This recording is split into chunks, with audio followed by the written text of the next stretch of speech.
Hello, everyone, and welcome to Aaron Shack Politics. We are starting our political coverage for the evening here. This is election night 2024. We're excited because obviously a lot of the American public has cast their votes at this point by now, and polls in almost all locations are, starting to shut down as time goes by. So I've been monitoring some stuff as the night has been going, and I want to just kind of show everybody what we're looking at this point. So if you haven't already checked out the channel, Aaron Shack Politics, we are going to be covering a number of issues on the channel, making sure that we hit all the political issues that matter to you across the United States and even globally in some senses. But let's take a look at what the Associated Press has here. You can easily find this yourself on Google, but yeah, you can pull this up, and it's kind of an easy visual reference that we can look at, right? So what the Associated Press has done is they have figured out sort of which states, how much is reporting, like the percentage of the vote that has been counted. So that's, for example, here in Texas, it says 72% reporting. So it's not 100%. Deal's not done. Trump will probably win. That's what they're projecting.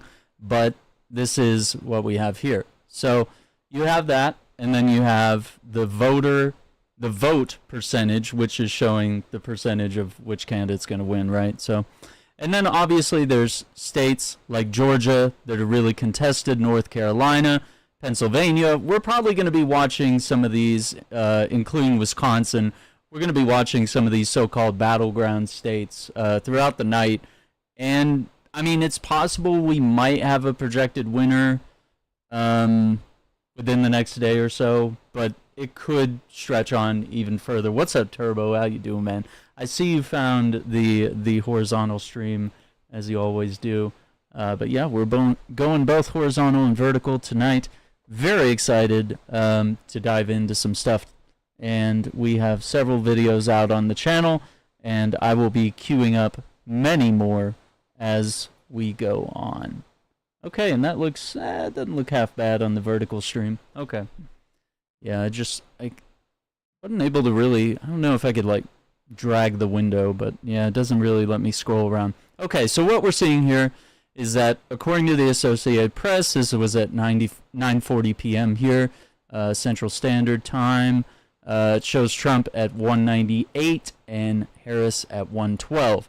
Now, a lot of you might either be doing one thing or another. You might be celebrating, you might be panicking based on, whichever candidates you've voted for in this election.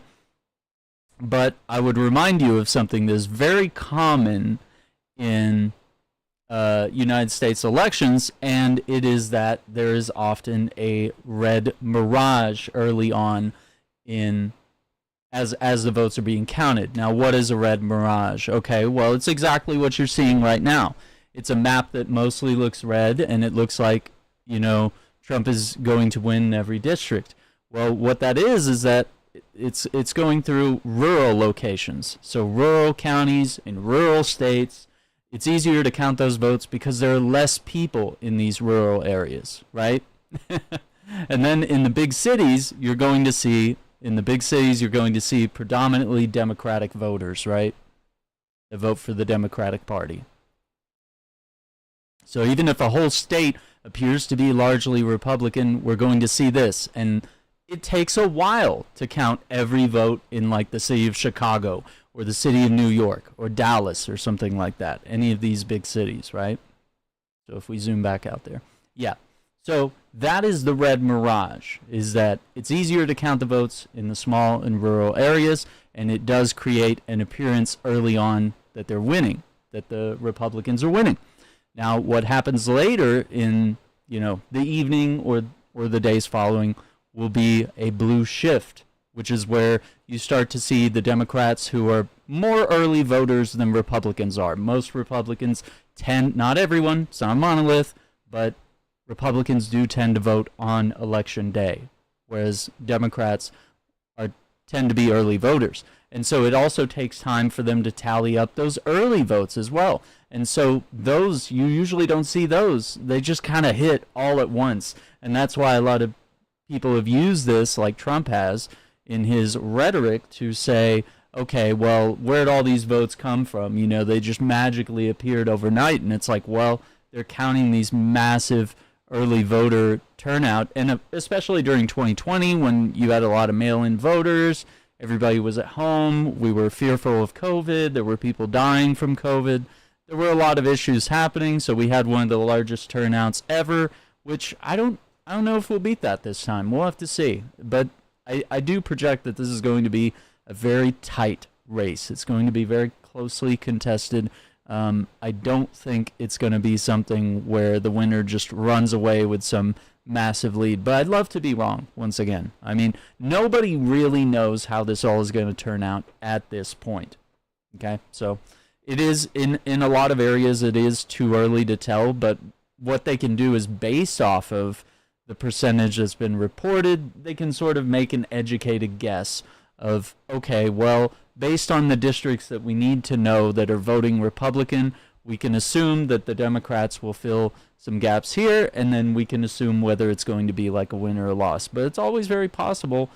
That's why there's these hotly contested states and swing states that will often flip one way or the other, and we'll have to monitor them very closely. I think another thing that I saw, I think it was John King, he was talking about, was Miami-Dade County. And he was saying that DeSantis had managed to turn it red, and that if Trump didn't also manage to turn it red, that would be kind of a red flag there as well. Because historically, I believe Miami-Dade used to be, a lot of the time, used to be a blue county, and I thought that was kind of interesting. Now, the next thing, you know, of course, everyone looks at Georgia here. There's a large percentage of the African-American vote that is here in cities like Atlanta, right? And so if we zoom in, you can see, I don't know if this map, yeah, this map isn't quite like the magic wall on CNN that John King plays around with, where we can click on each district and see what's going on there. Yeah, I think that's as close as they're going to let us get on that. But yeah, I mean, it all comes down to winning some of these counties here. You know, Fulton County will be a big one. So it depends, not just are these voters here blue, but it's going to be, is there enough of a turnout, you know, that it's going to have an impact on the race. And I think some of the things surrounding Harris's rhetoric has either energized some voters, especially if you're excited about or creating some sort of path to legalizing abortion and prioritizing, you know, women's health care and rights. You're probably excited on that angle, whereas if you are looking for an end to the genocide in Palestine, you might be upset about that. I don't know exactly what her border plan is. It doesn't appear that her border plan is going to be too much different than Joe Biden's. She might lean a little further left in her policy on that, which Joe Biden really didn't change a lot of what Trump had instated. And so he took a little flack with Democrats on that. And, you know, I think he was kind of trying to be like middle of the road. And Kamala is kind of being the same way in saying that, like, hey, I want to have some Republicans in my cabinet. I want to be able to truly unite the country. Now, that's something that Joe Biden said as well. And you know, anybody can promise this at this point, but it's really up to the parties as to whether they want to work together. And I mean, we could even trace back historically to what the founding fathers have said about political parties. And they said that political parties would eventually corrupt and become the end of America. Now, it's a little dramatizing, and we're not trying to energize a civil war or get anyone super worried about what's going on here.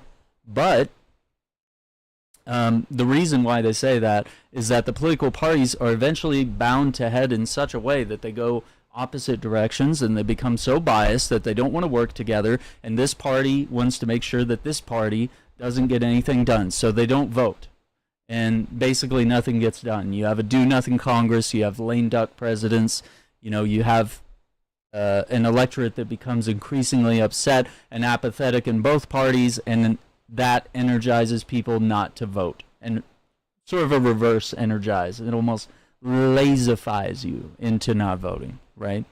Because you think, well, my vote doesn't matter, doesn't count. And it couldn't be further from the truth, because in elections that are hotly contested, which is, a lot of them, we hear this year after year that this is the most important election of our lifetime, and you almost hear it every election cycle, and, in some ways is largely true.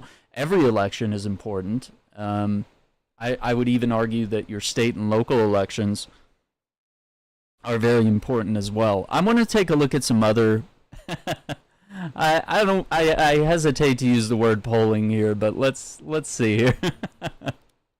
We'll have a little fun. I don't know if we've because the channel's still growing, so I don't know if anyone's voted on our poll here.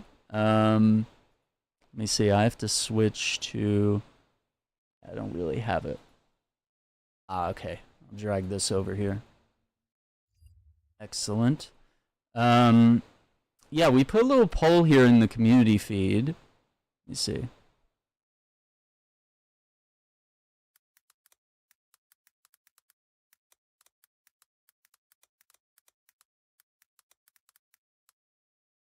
Let me see. Don't see it? Okay, let me check here. Because there should be a community section here. Yeah. I don't think we've gotten any votes. The channel is a little young. See if this link right here works. Let me know if that pops up. Or actually, that might be... Yeah, that should be the link to the poll. Let me click that.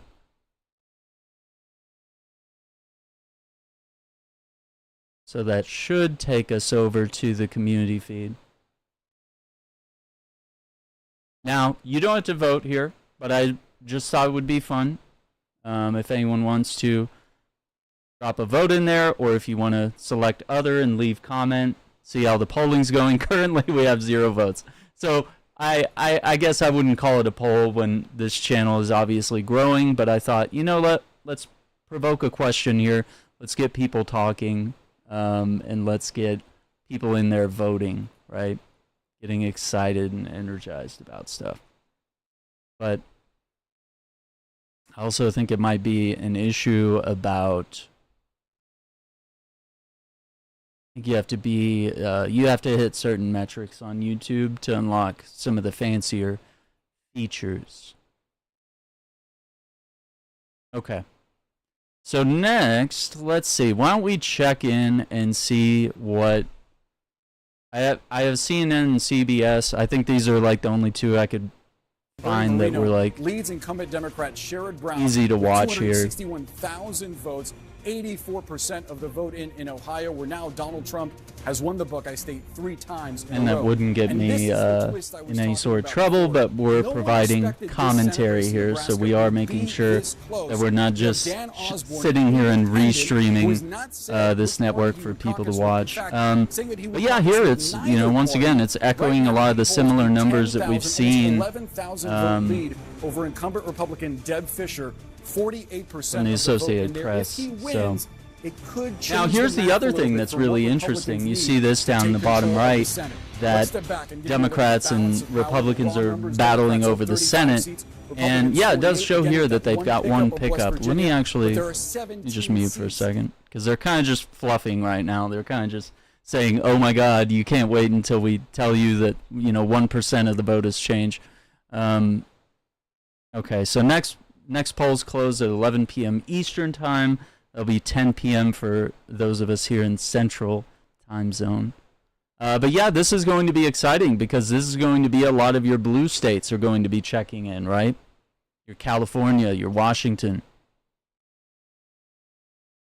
Okay, and they're checking in at the various HQs. Okay. I always get a little excited when they pull up the magic wall, so we'll try to keep an eye out for that, because that's always quite fun. So yeah, waiting on some of those to change.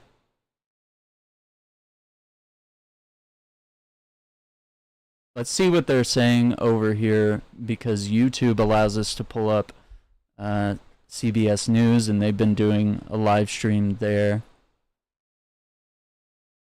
go the other way after maybe the, And they've Donald got Trump's kind of their own comments or version of the other magic comments wall, that but they heard. I feel no, like it in fact, requires that a is lot of the going back expertise towards Donald that John Trump right King now. has. So all in all, So we're looking at Philadelphia now. Is it looks like turnout is also tracking to be a little lower. Most so important between issue. That little bit of a vote shift. Okay, let me turn between off the captions because it's Hispanic kind of vote shift that we're blocking our. seeing so far, and the HUD here. fact that it's tracking a little bit lower on Abortion turnout, right? should be Might even legal. come in Yeah, at see, under I think abortion is going to be a 700,000, strong at least issue right that's on now. the ballot, None and I of think that Trump bodes did this well to for Kamala Harris, himself. and You that's know, your I'm not trying to local give him guy tips in here, but Philadelphia. you know, when you choose to do Anthony something like that, Salvanto I think and you've Lydia, awakened thank you. the I female was gonna say, electorate, viewers and may they're going to hear what fiercely come Anthony just out said and and think make that sure sounds that this, counterintuitive, you know, right? either Given the becomes rhetoric that we heard from legalized or Donald that, Trump you know, over someone does this something campaign to and his move 4 the years in needle office and the campaign opposite leading up to it. direction. One of the polls that has been the most So that's going to be illustrative for me controversial. from this entire campaign is the one that said two-thirds Yeah, and of Latinos the who other were key surveyed things to said watch that will they be- believe that Donald Trump was not referring to people like them when he spoke about immigrants, and half Oh, of that's the interesting. foreign-born He was Latinos only said talking the about same Puerto thing. Ricans. He wasn't Broadly talking about speaking, Latinos are Cubans still or overwhelmingly Democrat, but Donald Mexicans or however. Okay, that's a little crazy. But yeah, the other things that we will be watching is sort of the Senate races here. And obviously the Senate has been in a deadlock where Kamala Harris, as the vice president, was able to sort of break the tie votes, right? Well, I mean, based on this election, Republicans have picked up one seat. Now that's not enough to like fully control the House, because we're looking at they would have to get 218 seats within the House, I believe, for full control. Okay, it's going to an ad break, so.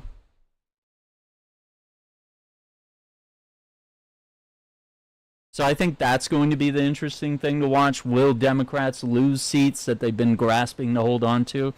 And I also think some of the other issues that they have were Senator Manchin, Joe Manchin, and Senator Kristen Sinema, which were two senators that would often break from the Democratic Party, and they stopped from getting a lot of things done for Biden. So that was quite annoying in that sense, and I believe that Senator Manchin has said that he is an independent candidate right now.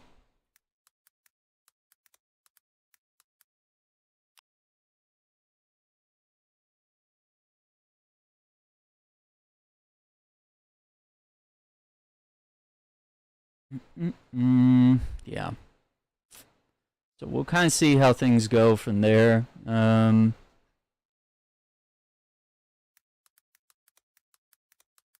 to see if we can get some data on the Senate race in Arizona. It says Ruben Gallego, Democrat, leads Arizona, but the Associated Press has not called this race. Yeah, and this is the crazy part, is that he's competing with Kari Lake, which is just absolute madness at this point. But I'm glad to see that sanity seems to be prevailing here, because Kari Lake was sort of one of those people that stood next to Donald Trump and saying that the election was, cheated and it was a fraud, and that Biden didn't really win, and all these various things, when it was a very clear, knockout. So this is good to see. I think one of the other races that I'm a little concerned about, and this one's more of a personal one. let me do a Senate race in Texas. Okay. Yeah, so it's showing that Ted Cruz is leading Texas, but also the AP hasn't called this race because 73% reporting, and of course you have to count these larger blue cities. And Ted Cruz, the interesting thing about Ted Cruz is that Republicans don't like him, Democrats don't like him. No one really likes him. And he's also known as Cancun Cruz. I might actually go grab this little pamphlet that we got in the mail. I might do that real quick. That was really interesting about Cancun Cruz. And so, yeah, let's leave. Let's see whose coverage is. Okay, I guess they're just talking about Trump over here. Let's see what CBS is reporting here. What can you tell us? I will step away for just one moment. Yeah, so in early voting, that is passing by a 2/3 margin. We spoke with the supporters of that measure. It would codify abortion as a right in the state constitution. They feel very, very optimistic based on these first returns that this is going to pass here in Arizona. Interestingly, though, we talked to Congressman David Schweikert's team. He's a very pro-life Republican. There'd been a lot of talk about whether that would make him more vulnerable. His team believes this allows Republicans to vote their conscience and vote their party and re-elect him in District 1. So that's one of the races we're watching, because that, in theory, should be a very close race. How about the Senate race? How's that shaping up? Well, right now, CBS has it leaning Ruben Gallego, the Democratic challenger, over Carrie Lake, who is a local television news anchor, well known here. She ran for governor unsuccessfully 2 years ago. This is insane. But we also expect that margin to tighten up as more votes come in. But right now, Yeah, CBS that race has is going to be leaning, a close one. as a Democratic hold. But hopefully, Chris, any of your Gallego sources there saying when we can might win that. know result of some of these big races, including the presidential race in Arizona?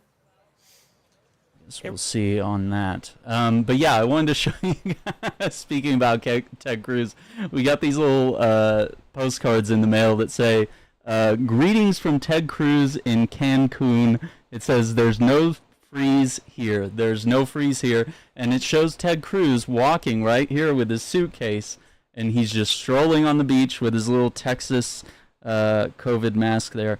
And then it says here, I can't show all of it because of address stuff, but it says February 17, 2021. Dear Texan, I know it's freezing and I wish you were here. It's much warmer in Cancun. Enjoy the freeze, Ted. And then it has an asterisk. It says, this is not really from Ted Cruz. If it was, it would be about him. Yeah, so it wouldn't be about you. But just to remind everybody what happened when we had that blizzard in Texas. Power was out all throughout the state because we're not on the national grid. We insist on being on our own grid, which is often inferior at times. And there were so many preventable things that we could have done and could have done even since learning about this that we haven't done because of Cancun Cruz and also Governor Greg Abbott's leadership. So that's a big one. So I'm really hoping that voters won't be so short-sighted and will remember what happened in those blizzards when you were freezing, when you were stacked up with snow, when people were putting their propane grills inside their homes in Houston and using them to heat up their rooms, when you were lighting candles, you know, when you had no access to power, to internet, you know, if you had a radio or something, or, you know, if you're a prepper, maybe you're in a better state at that point.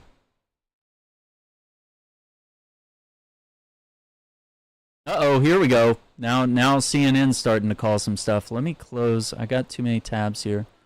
Okay, so yeah, California for Harris. Let's get some audio here.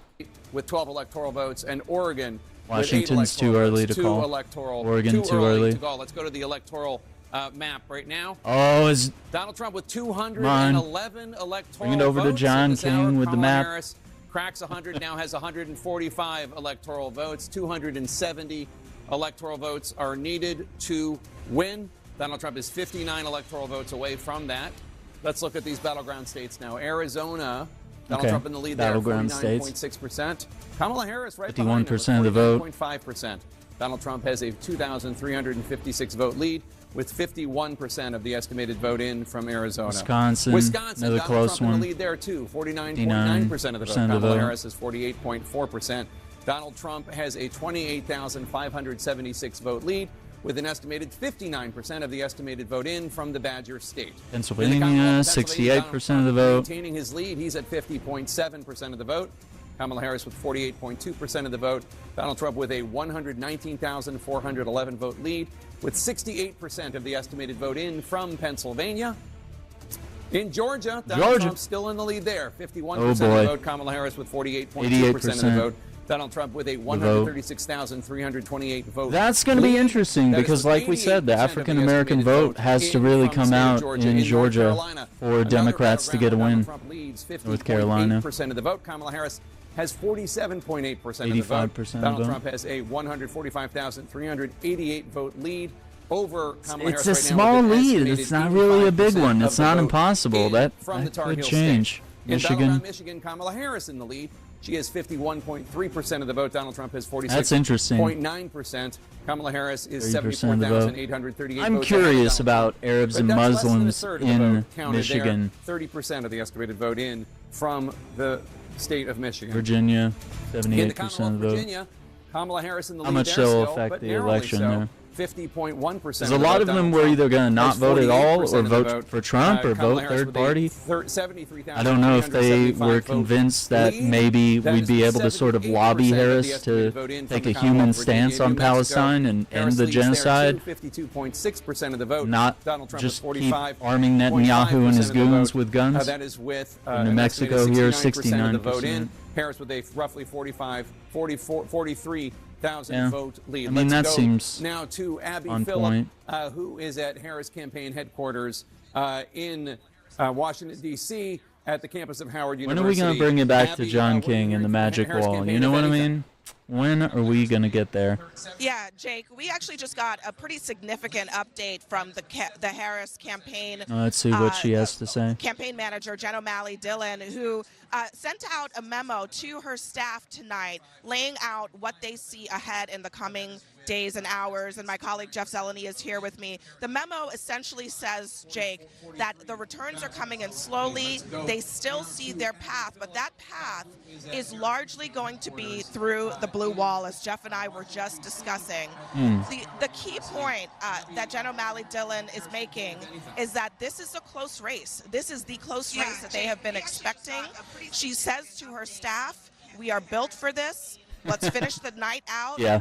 We will see you tomorrow. They are Okay. not expecting this to be wrapped up tonight. They are That's not, fair. because the margins are so small. And just reading from that memo, should we have known all along our clearest path to 270 was through the blue wall states? And again, they point out. So we have an the cities hour we were until the talking about, next Milwaukee, polls close. Detroit, and of course Philadelphia. Abby, a central question hanging over all of this, and indeed the crowd here waiting behind us, is Vice President Harris going to address the crowd? That is a possibility. We will see in the coming days as we hear some helicopters overhead here. We will see. But the bottom line is they know this is a close race.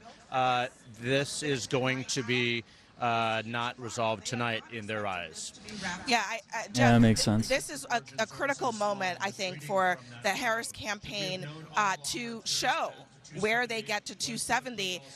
Yeah, where they get to 270. Okay, so when they were talking about the blue wall, let's actually just go back to this, since this is a pretty good map in general of the United States. But they talk about the blue wall here.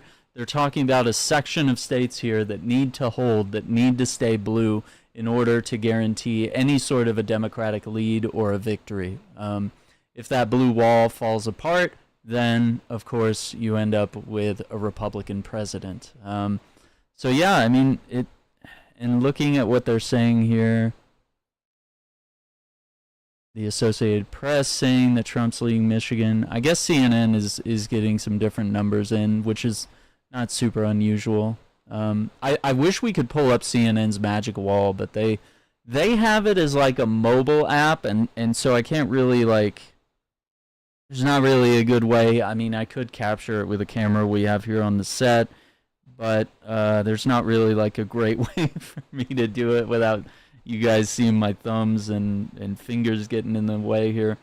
But okay, I guess some of their differences, let's see if we can just zoom out for a second.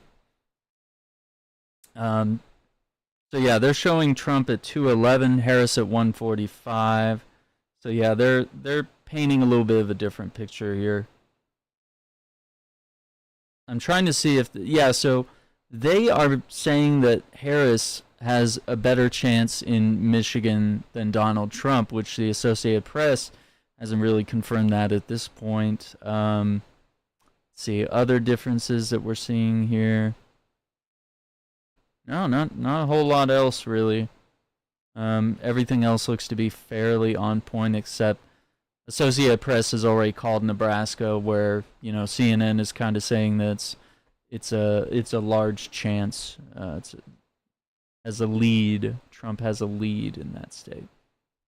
And I mean, what's so cool about this is that we can even go back to 2020 and we can look at some of the states that were blue. Georgia was blue. South Carolina, North Carolina were red. And of course, Virginia and all these states, including Pennsylvania, all the way up were blue. West Virginia was, of course, red. So that's what they're talking about there. Illinois, Wisconsin, Minnesota, and Michigan were all blue in 2020.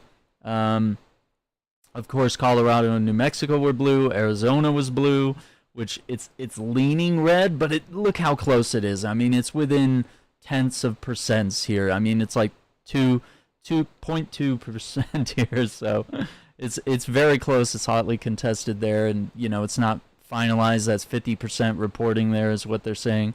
Yeah, Nevada, we're not getting any reports from there yet, but they're usually blue. California is blue. Oregon and Washington are usually blue, whereas everything else that you see is red, typically red. Alaska, of course, typically red. It's going to be a little while before those results come in. Hawaii is also typically blue, so there might be some more time before those results are in as well. So that might be later in the night here as we go into tomorrow morning. But I mean, looking at the numbers here, 51 million for Trump here, 45 million for Kamala Harris. And then, I mean, you're seeing your third-party candidates here, Chase Oliver for the Libertarian Party and Dr. Jill Stein for the Green Party. I mean, you're seeing them come in at around 370K each, which is 0.4% of the vote. So,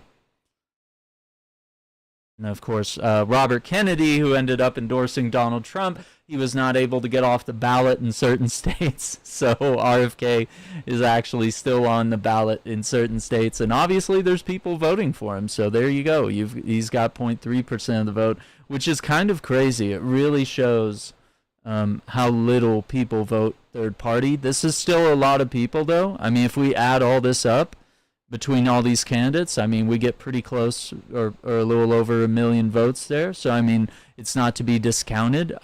I think that Democrats and Republicans are always trying to split the independent thinkers and try to get the vote of independents, people that will often see both sides of the issues and say, okay, well, I like Democrats on this, but I like Republicans on this issue.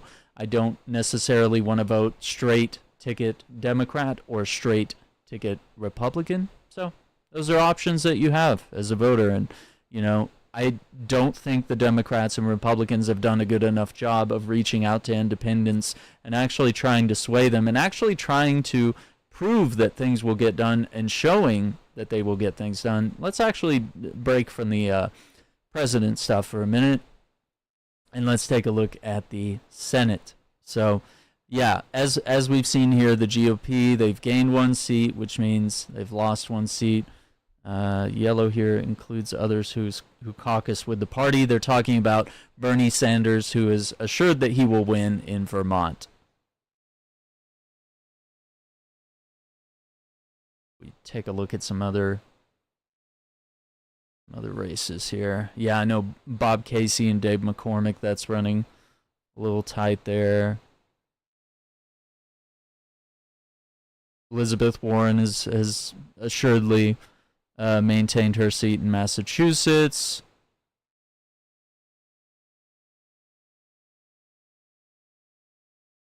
Yeah, Rick Scott maintaining there. Amy Klobuchar not looking too good. But I mean, once again, that's 13% of the vote, so it's really soon. Yeah, you got a lot of candidates there in Nebraska. Josh Hawley holding on Missouri. Not one of my personal favorites. I haven't enjoyed his issues. Marsha Blackburn still holding on in Tennessee. Ted Cruz just barely hanging on in Texas. I'm really hoping Colin Allred can pull forward on that. And Ruben Gallego is staying ahead of Kari Lake, which is quite good as well. I think the other thing to, Tester. Yeah, it looks like John Tester is not doing too well in Montana. Cantwell is holding on in Washington. And Adam Schiff is also maintaining in California. All these are like grayed out. It's like letting you know that there's either no Senate race or that, as with Nevada, they're expecting results soon.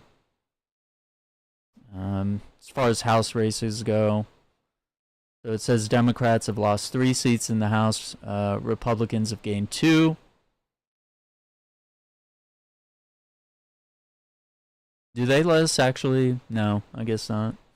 This map doesn't really let you get too deep into the details on that. Governor. Yeah, we're not having governor elections in Texas. Okay.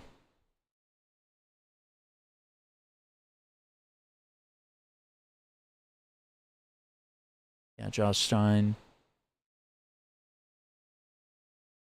Okay. Well, interesting. So I don't know, it's getting close. And once again, a lot of people will refer to this as like a race, between these two.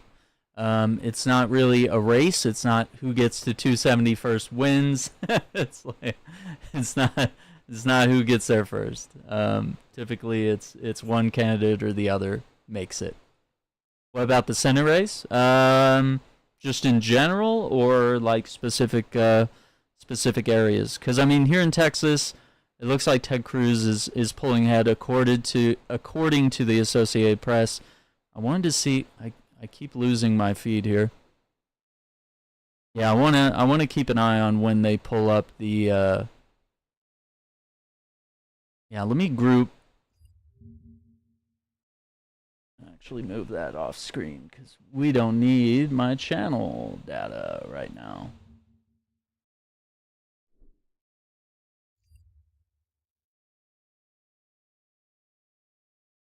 Okay. Who looks to take it? Well, if we're looking at it right now, it does look like Ted Cruz has a lead, but we were looking at something earlier. I think it was probably like CNN that was showing that Colin Allred had some sort of lead, but the Associated Press here is showing that Ted Cruz has a lead. I think it's going to be close. It's really going to come down to the wire on that as well. But Democrats have lost 1 seat. Republicans have gained 1 seat. So we'll see. They need to have a majority. And of course, Bernie in Vermont caucuses with the Democratic Party, so they kind of have him on that side there. Yeah, I was thinking of the House that was 218 for the majority. And so it looks like Democrats have lost 3 seats and Republicans have gained 2. So I don't know. It could be a thing where, you might get a Democratic president, but they might not have the House or the Senate, or they might have the Senate and not the House. Or you could end up with a Republican president with everything, having the House and the Senate, just complete about face. But I mean, over the past few years, the Senate and the House have been, pretty hotly contested. Democrats have maintained a majority in the House, but a slim majority in the Senate, where Kamala Harris had to be the tiebreaker as vice president. So I don't know. It's some of these races are pretty close, but I'm really keeping an eye on this one with Ruben Gallego, who seems to be leading Kari Lake, which you would think shouldn't be very hard to do. But it does seem like a lot of the usual crowd. Bernie Sanders is back in, Elizabeth Warren's back in, Adam Schiff is back in, Josh Hawley is back in. Some of these, Rick Scott over in Florida. Looks like Timothy Kaine might clutch it in Virginia. And we're waiting to see the race between Dave McCormick and Bob Casey. It's all pretty hotly contested. I'm really curious to see when we can look at things as this wraps up, we can say like, oh, this is how many people voted like total in comparison to 2020. I think that's going to be really interesting. Let me see.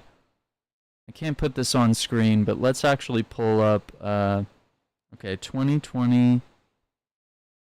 Do they let me, is it just the map? I guess it's just the map. They don't.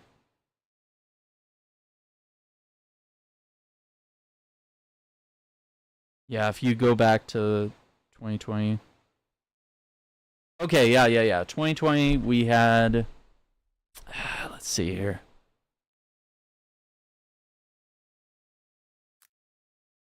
We do 81,284,660. Oh, I didn't even. Sorry, I'm trying to do a calculator thing here. Oh, actually that works. Yeah, I was just gonna do it off screen, but yeah, we could show it on screen. Okay, so let me pin this. Let's bring it over here where we have some space, right? Okay, so let's see. For Joe Biden in 2020, he had 81,284. Oh, does it? I guess it disconnects with the. Okay, yeah, now it's working. Okay. I just wanted to have it on my screen on my calculator, but we'll have it pull up here instead. So we're going to have 81,284,666. And let's take Trump's votes, which would be addition here, and he would have 74,224,319 votes. If we add that up, in 2020, we had 155,508,985. Now, it doesn't count the people that either didn't vote or they voted third party. I'm just kind of looking at like the numbers of who voted, right? And so, if we look at that and we kind of see, let's go back to the presidential race. Yeah, I mean, we're nowhere near these numbers at this point. But then again, we're not fully reporting in every single one of these states. But I think what we want to look at is this number going to be met? Is it going to be exceeded? Is it going to be less than that? My bet is it's going to be less, because I think 2020 was a referendum on what 4 years of Trump looked like, what the policy on COVID was, and the pretty consistent rising death toll on that, and of course the preventable measures that could have been taken both before the pandemic started and when he disbanded, you know, the sort of national health, I believe it was like a cabinet of employees, or not employees, but it's like the health board, I believe. Let me bring it up.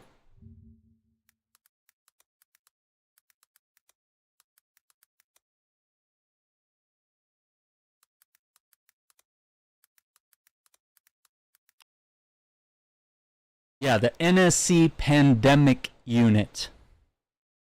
Yeah, so he had fired the entire pandemic response team in 2018, which, you know, you couldn't have known that a pandemic was going to come in late 2019, early 2020, but nevertheless, it happened. And because we didn't have those people and those measures in place, you know, there were a lot of deaths that could have been preventable. So, referendum on that.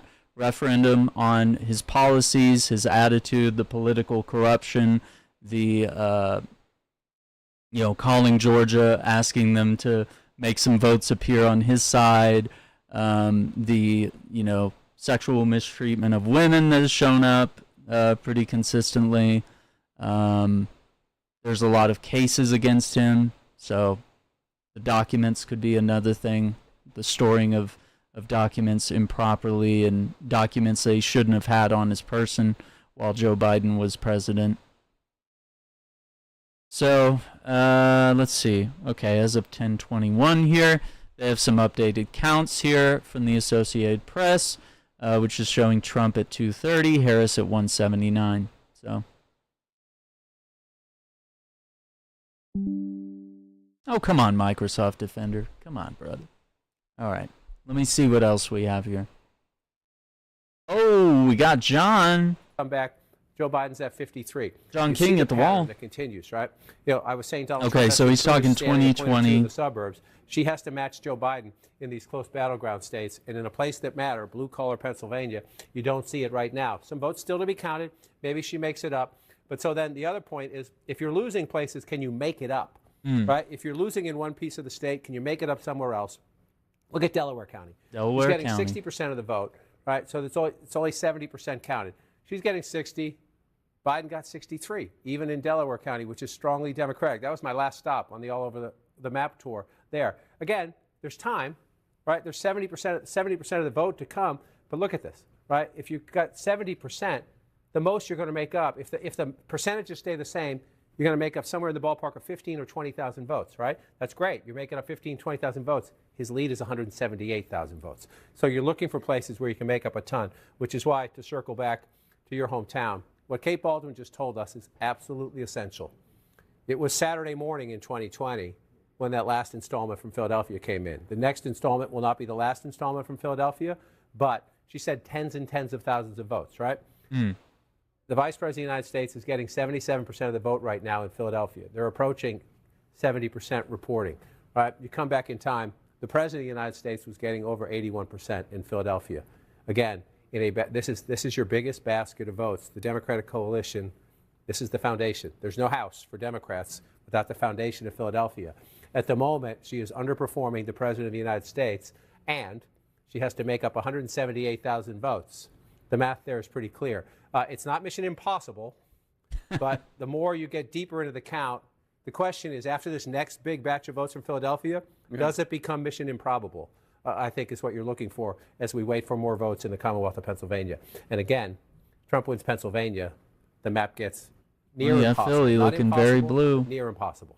There have been stories written a week or two ago about Democrats in Philadelphia sounding the alarm and basically using the press to send the message to the Harris campaign that they didn't think that the Harris campaign was listening to Philadelphia Democrats enough about the need to improve the margins. And just, Donald Trump lost Pennsylvania in 2020, but he improved his vote count in Philly from 2016 to 2020. And it looks like he's doing that again tonight, even while improving his margins in the collar counties, as opposed to what happened 4 years ago. Well, we don't have the raw numbers yet, obviously, because we're at 70%, but he's at 22 if you round that up, 117,000 votes. Let's just go back and look. He's certainly on track to. If he keeps the percentage he's at now, right? He's at 18% there, and he had 132,000 votes. He's at 117,000 votes, and we still got 30% to commit. So it sure looks like he's overperforming 2020. We're not done yet, but it sure looks like that. And then so the analysis afterwards will be, who is it? Is it black voters in Philadelphia? There are some suburban areas outside of Philadelphia there. There are some affluent white voters there as well. But that will be the analysis afterwards. The thing that strikes me is we're going through these states. The thing you heard in the last week from the Harris people is that we're on the ground. Our labor allies are on the ground. Our progressive groups are on the ground. Our LGBTQ groups are on the ground. We're knocking on doors, and we don't see the Trump people anywhere.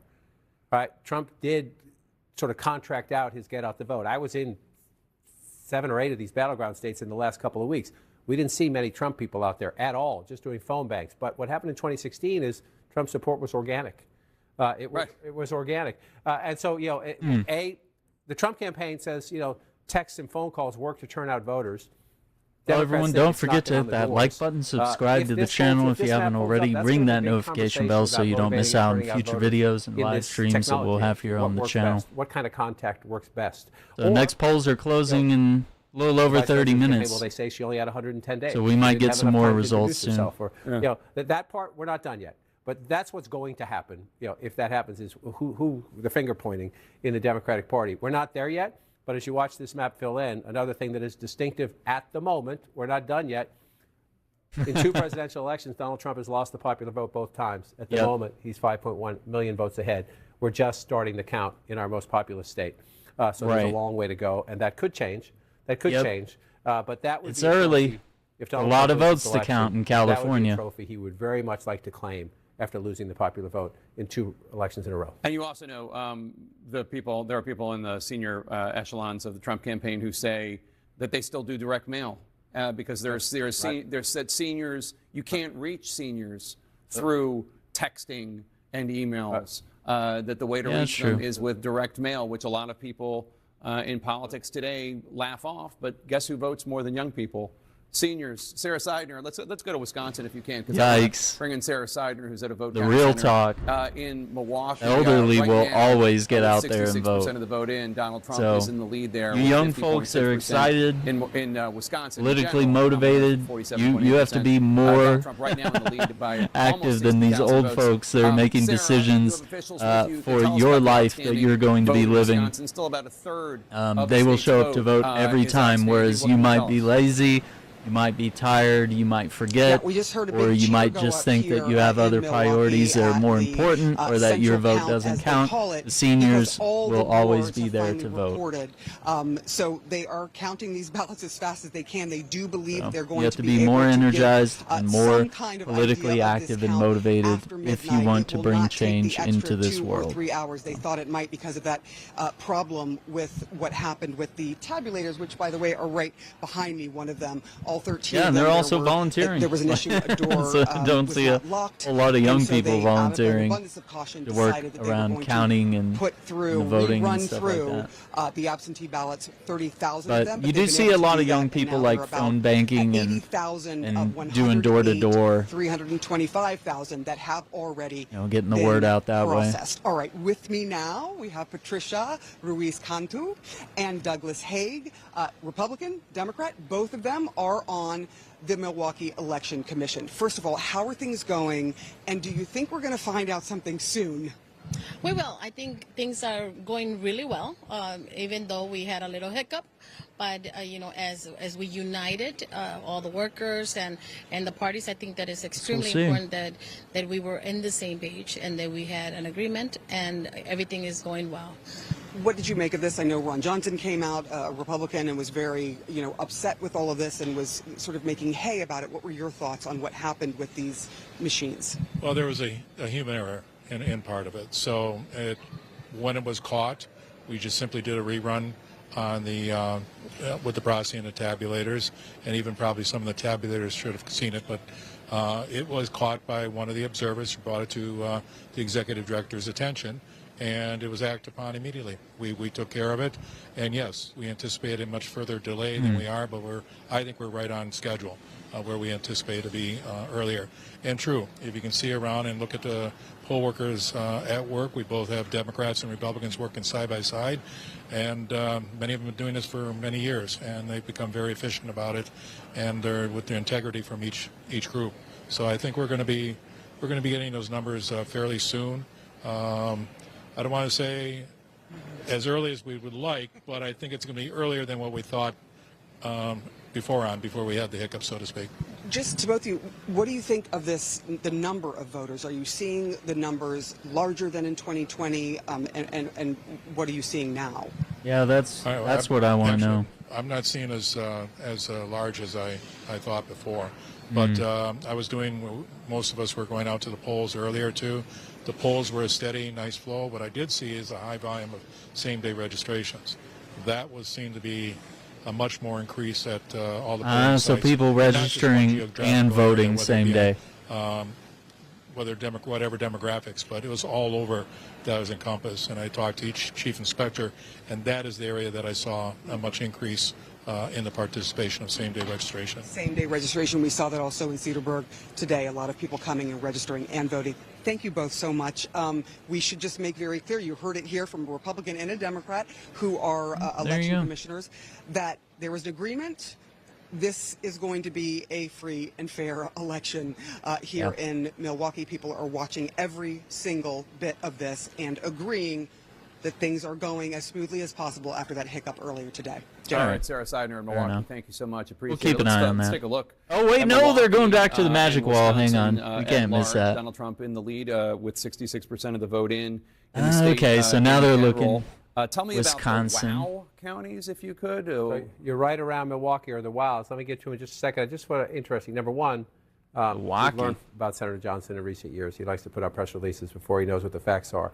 Sorry, it just happens to be true, especially about voting integrity. That's how it's supposed to work. A Democrat and a Republican standing side by side, Democrats and Republicans throughout the room. They're fine. They're doing what they're supposed to do. They had a human error. We're all human, and they're fixing it. Right? That's how it works. Sometimes it means you wait a little while, but you have people in the room, eyeballs, both parties, eyeballs on everything. Everything's going to be fine. But the point Mr. Hague made at the end is instructive to me in the sense that if you come to here, you're down, you're the vice president, you're losing by just shy of 60,000 votes. This is the #1 county. It is 17%, 16, 17% of the state population. You're getting 66%, so you say, okay, there's still 40% of the vote to come in. But Mr. Hague just made a point. He said he didn't think turnout was great. Well, let's see what these final numbers are, because if you look at that number right there and look at 176,000, right? When Joe Biden carried Wisconsin 4 years ago, he's at 317,000. Be a lot more. At 69% of the vote. That needs to be counted. So 317,000 and 69% of the vote. She's at 66% of the vote. And the raw math, right? You need the higher percentage, but you need that raw math to overcome what is happening in all this red, right? Especially, one more check and I'll get you to your wows. Dane County is 95% in, right? This is Madison. This is the University of Wisconsin. Young voters, college area, tends to be more liberal. 74% for her, 242,000.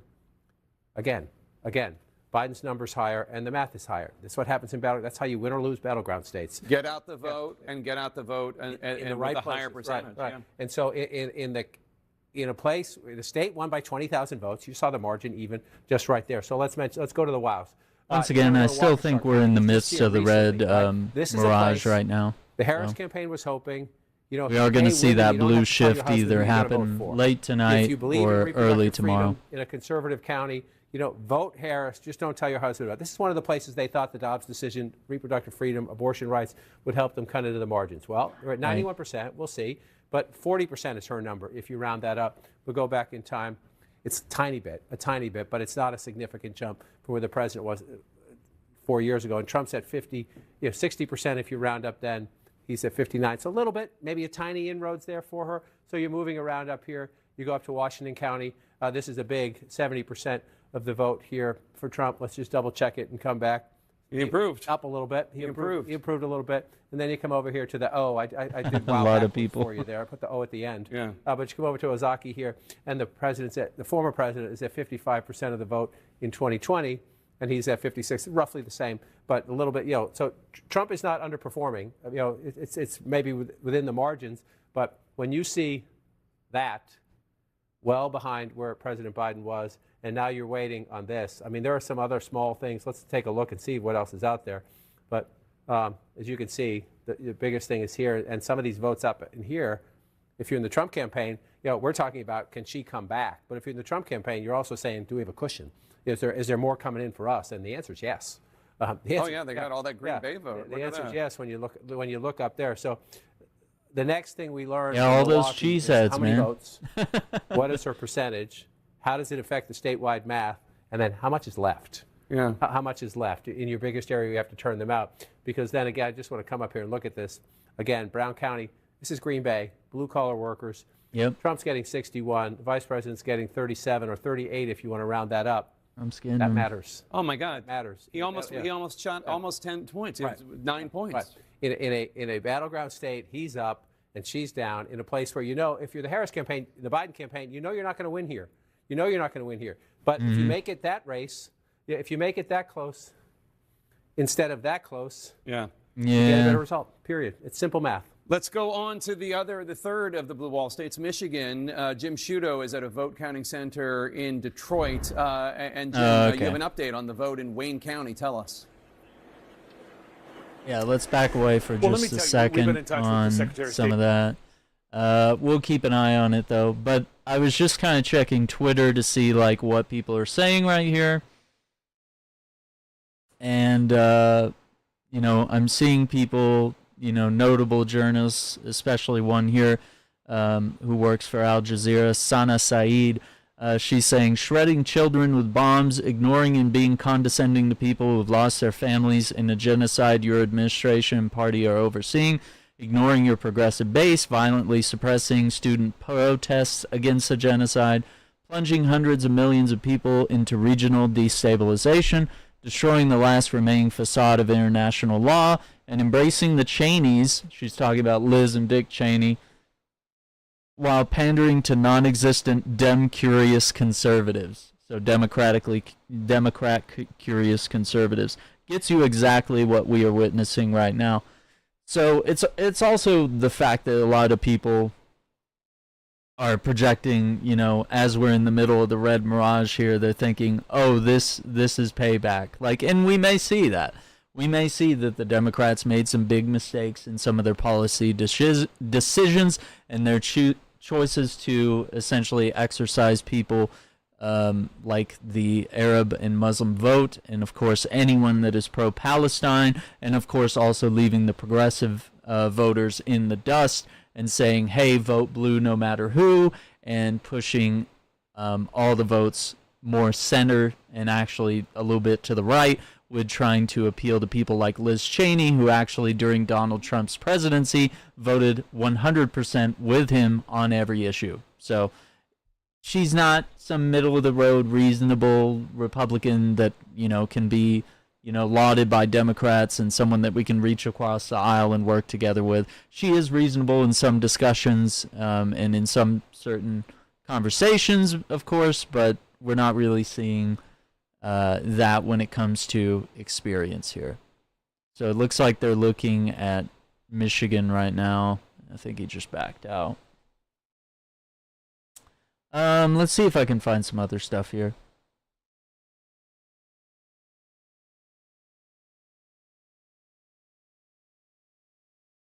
Yeah.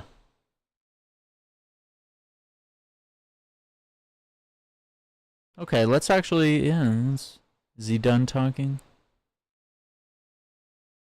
I feel like as soon as I pull it up again, he's going to pan away from the wall. And now she's Let's see. no longer ahead. Now Donald Trump is in the lead. Right now, not all the votes are counted, but right now he's leading in all 3 blue wall states. Plus North Carolina, plus Georgia, plus Arizona, plus Nevada.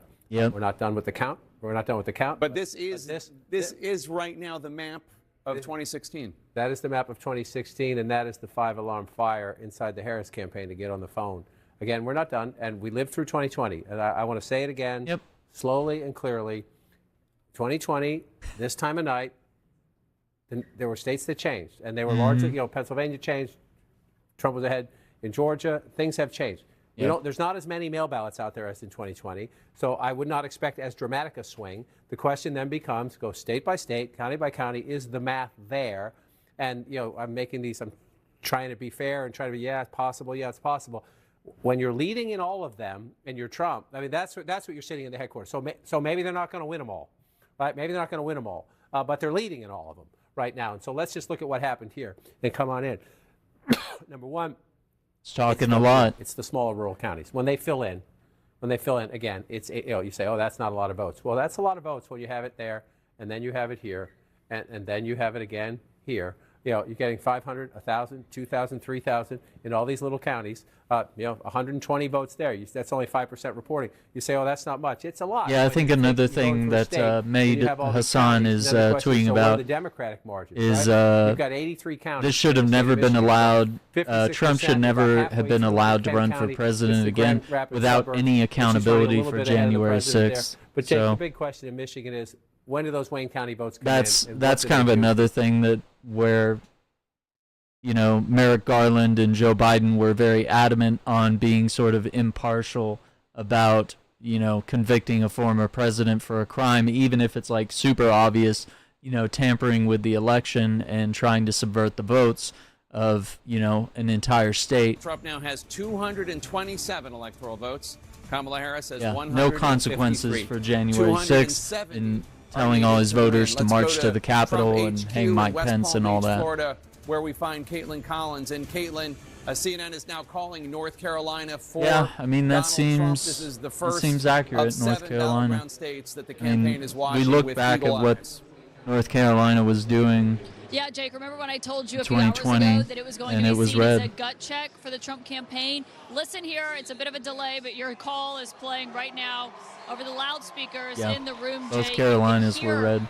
The party here, the partygoers gathered at the convention center here in West Palm Beach cheering as your call is coming on the screen. They have been glued to CNN. Why are they for the wearing last giant several moments, MAGA hats? watching John King at the map, going over each of these numbers. But North Carolina is an important benchmark for the Trump campaign because they they're were watching it John to get King? a gut check for how they believed the rest of the They're watching evening John would go. King watch and I can them? tell you that what I'm hearing from Trump campaign sources is they are increasingly confident as the night is going on. Still not certain, of course, watching those very important blue wall states. Yeah, everyone's and to see very what they tense. look like. And so that is going to be the big question here as they continue to keep an eye on Pennsylvania, on Michigan, on Wisconsin, and as this is moving forward. Jake, I will tell you that we're seeing more people from the Mar-a-Lago party come over here to the Trump headquarters where this party is going to be held. But also, some Republicans are flying into Palm Beach. We just heard from House Speaker Mike Johnson, who was watching the results come in with his constituents back in Shreveport.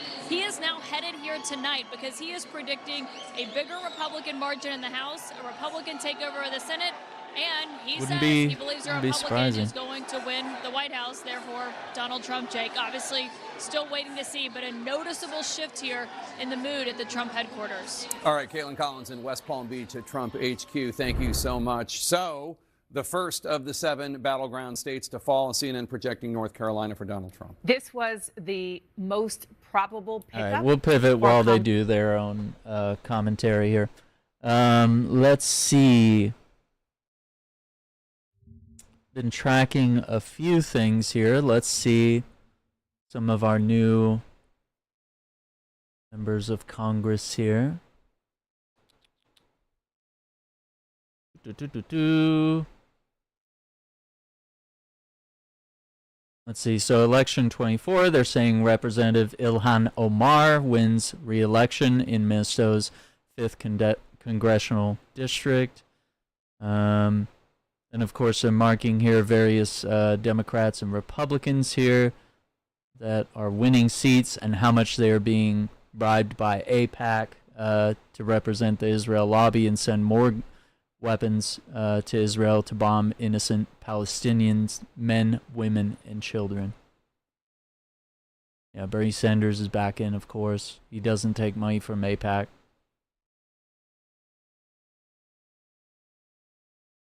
AOC, of course.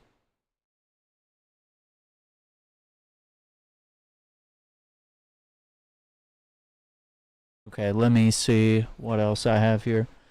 We can kind of tap into some other news and some other opinions that are going around.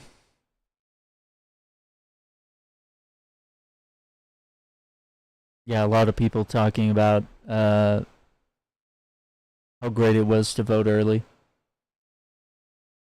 Makes sense. I mean, this is more anecdotal, but I am seeing it could be just, you know, Twitter being Twitter and just the feed being what it is.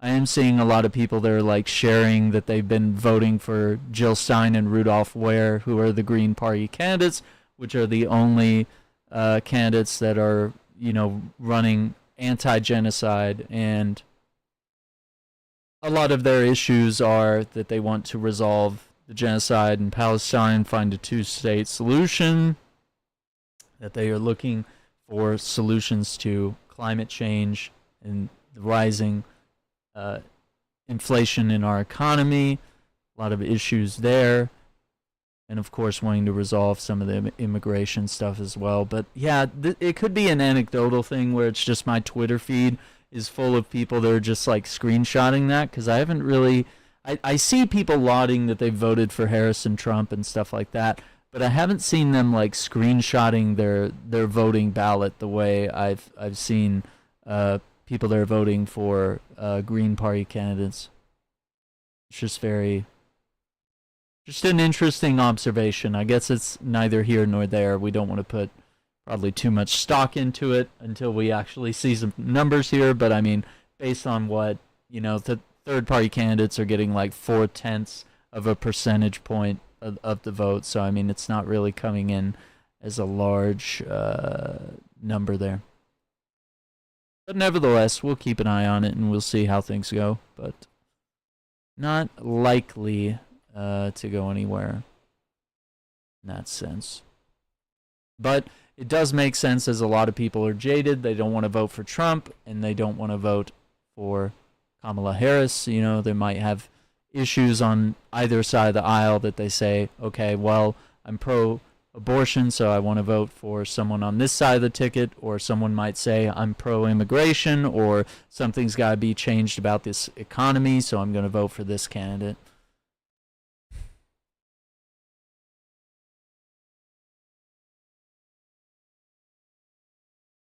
Yeah, I mean, just seeing that Minnesota, Wisconsin, and Michigan all have to be blue, and currently. Okay, hang on. I pulled up the wrong page here. Yeah. And seeing that Minnesota is the only one that's blue, while Wisconsin and Michigan are still are still pretty hotly contested. And if you look at the Associated Press, they're saying that it leans red, and if you look at CNN, they're saying it leans blue. We're just gonna have to wait until there's more data for a decision there. Yeah, and I'm also kind of monitoring, like, just in the essence of, like, vibes of what people are just, which vibes don't win elections, obviously, but just kind of getting a sense of, like, what people are saying online. And people are not excited. People are not happy with either choice in the election, and based on the vibes, both sides are very worried about, which candidate wins and which candidate loses.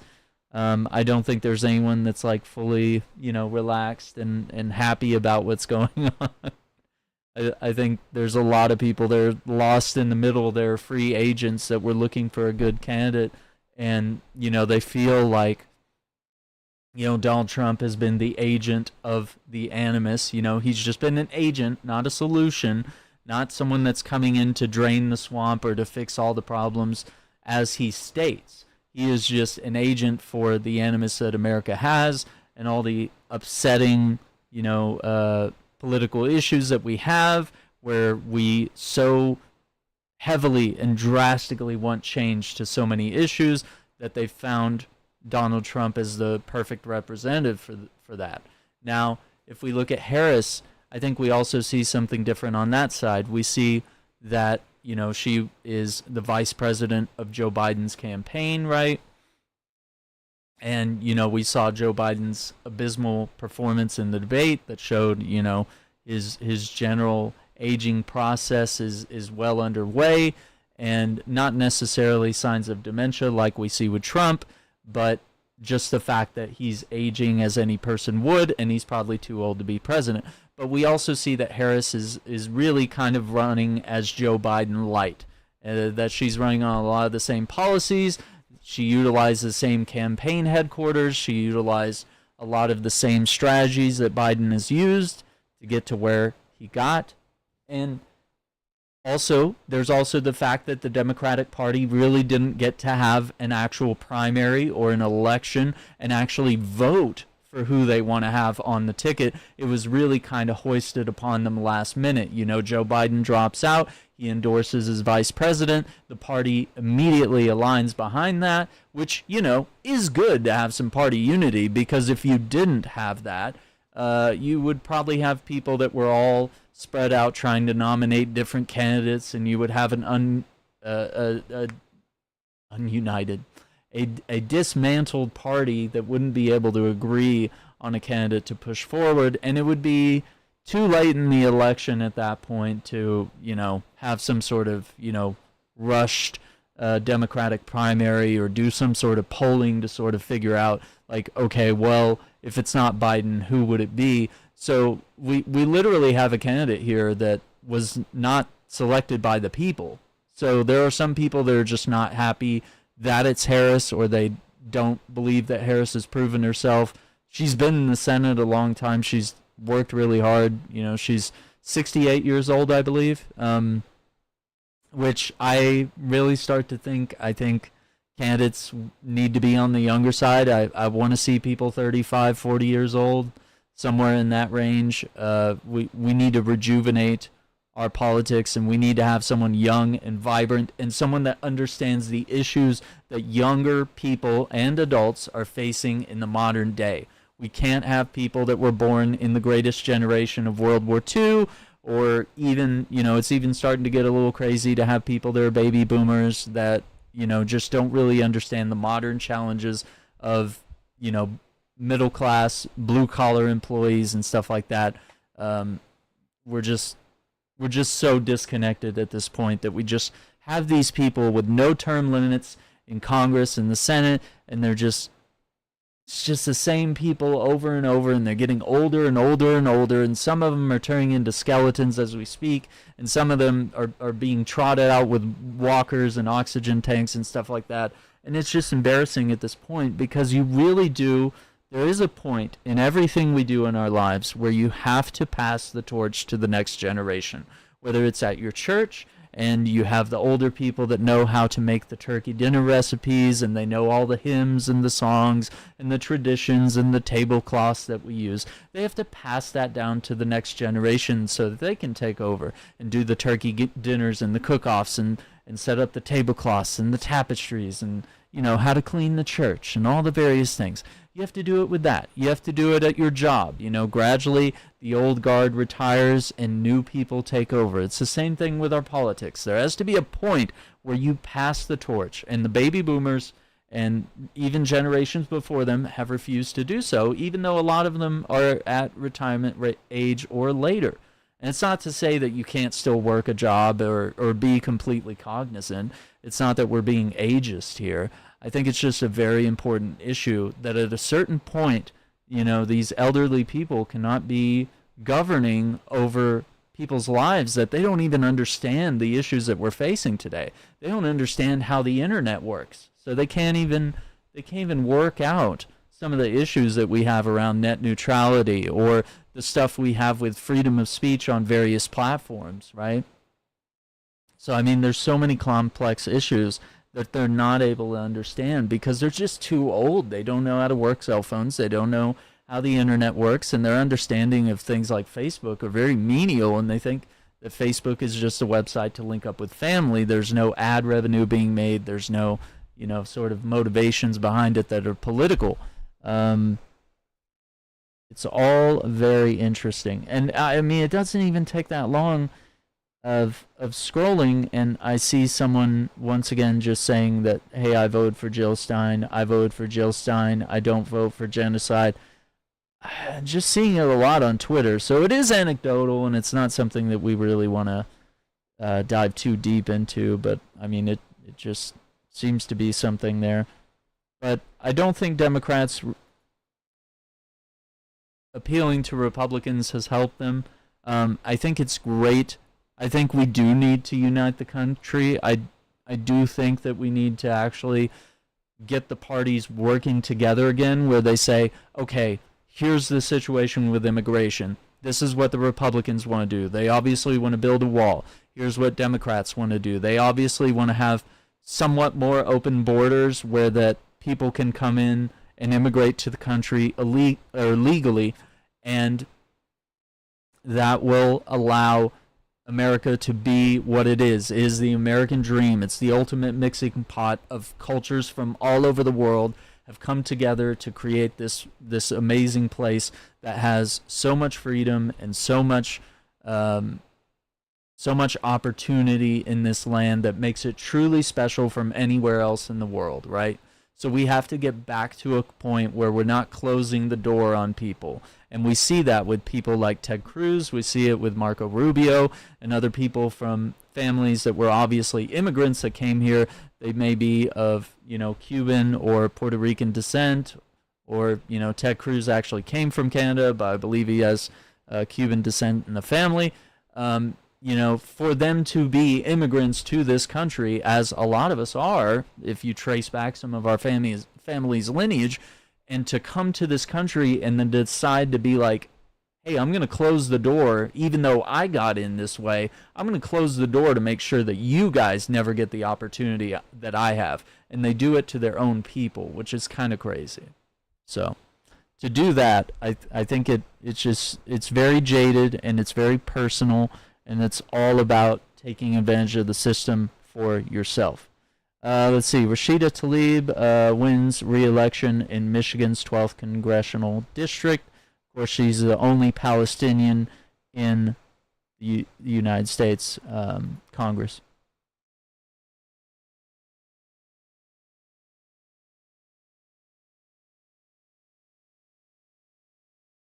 Yeah, I think a lot of people are having a hard time, and I have a difficult time comprehending it myself. how Donald Trump is still able to run after January 6th, how there was no consequences after that, and here we are, just several years out from that situation, and we're allowing it to potentially happen again. Hopefully it doesn't happen again, but I mean, he's going to be a sore winner and a sore loser either way. Okay, we got some ads rolling.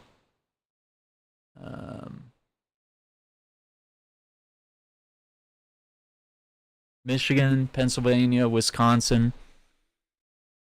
Also a toss-up.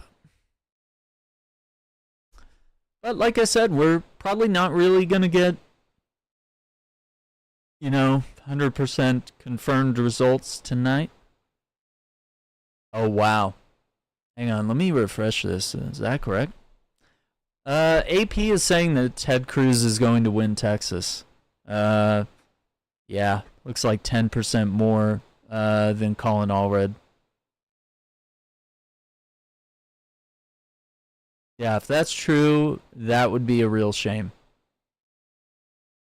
Because I think Colin Allred has had a pretty big chance to actually make it in the Senate. And, we've seen Beto O'Rourke run several times for Senate and for president and, come very close when it comes to the Senate, but not close enough. And Ted Cruz, despite all his flaws and despite both parties hating him and nobody really seeming to enjoy working with him or like him, it seems that people just continually vote for this guy. And I just cannot understand how that works. So, let's see. So, yeah, we still got ads over there. But yeah, it's looking, still looking pretty close in a lot of these spots here, and this updated just a minute ago. So see, Ruben Gallego, they're showing Arizona. Let's zoom in a little closer. So Donald Trump is leading Arizona, but Ruben Gallego with 50% of the vote is leading. So yeah, we'll see how all that turns out. Back out of the governor thing. There we go, just like that.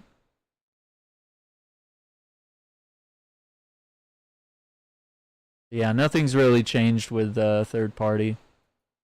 Well, other than maybe Robert Kennedy. Robert Kennedy's come up a 0.1%. It's because he couldn't get himself delisted when he endorsed himself. When he endorsed Trump, endorsed Trump.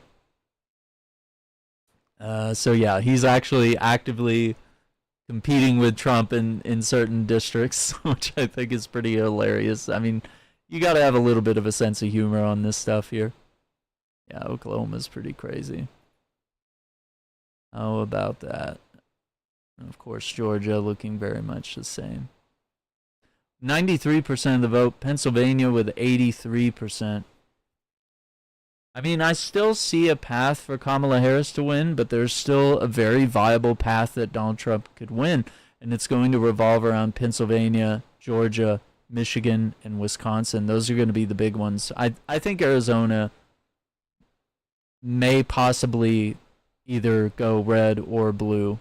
I mean, it looks like 50% reporting Donald Trump is leading right now, but I mean, look at that. It's by 0.1%. And of course, Nevada usually goes blue, so that shouldn't be a problem there.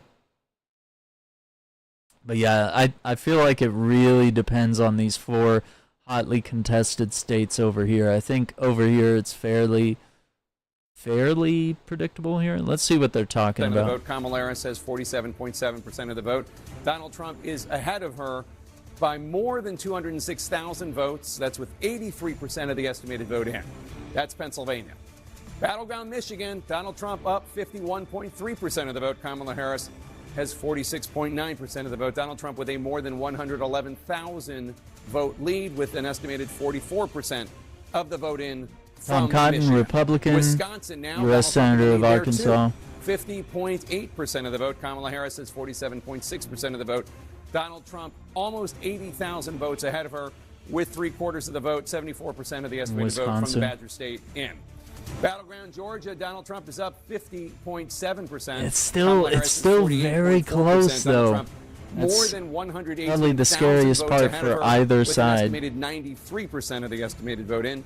Arizona, Donald Trump ahead there too with 49.8% of the vote. Kamala Harris has 49.3% of the vote. He is more than 7,500 votes ahead of her right now, but they still have about 48% of the vote to count, 52% of the estimated vote in.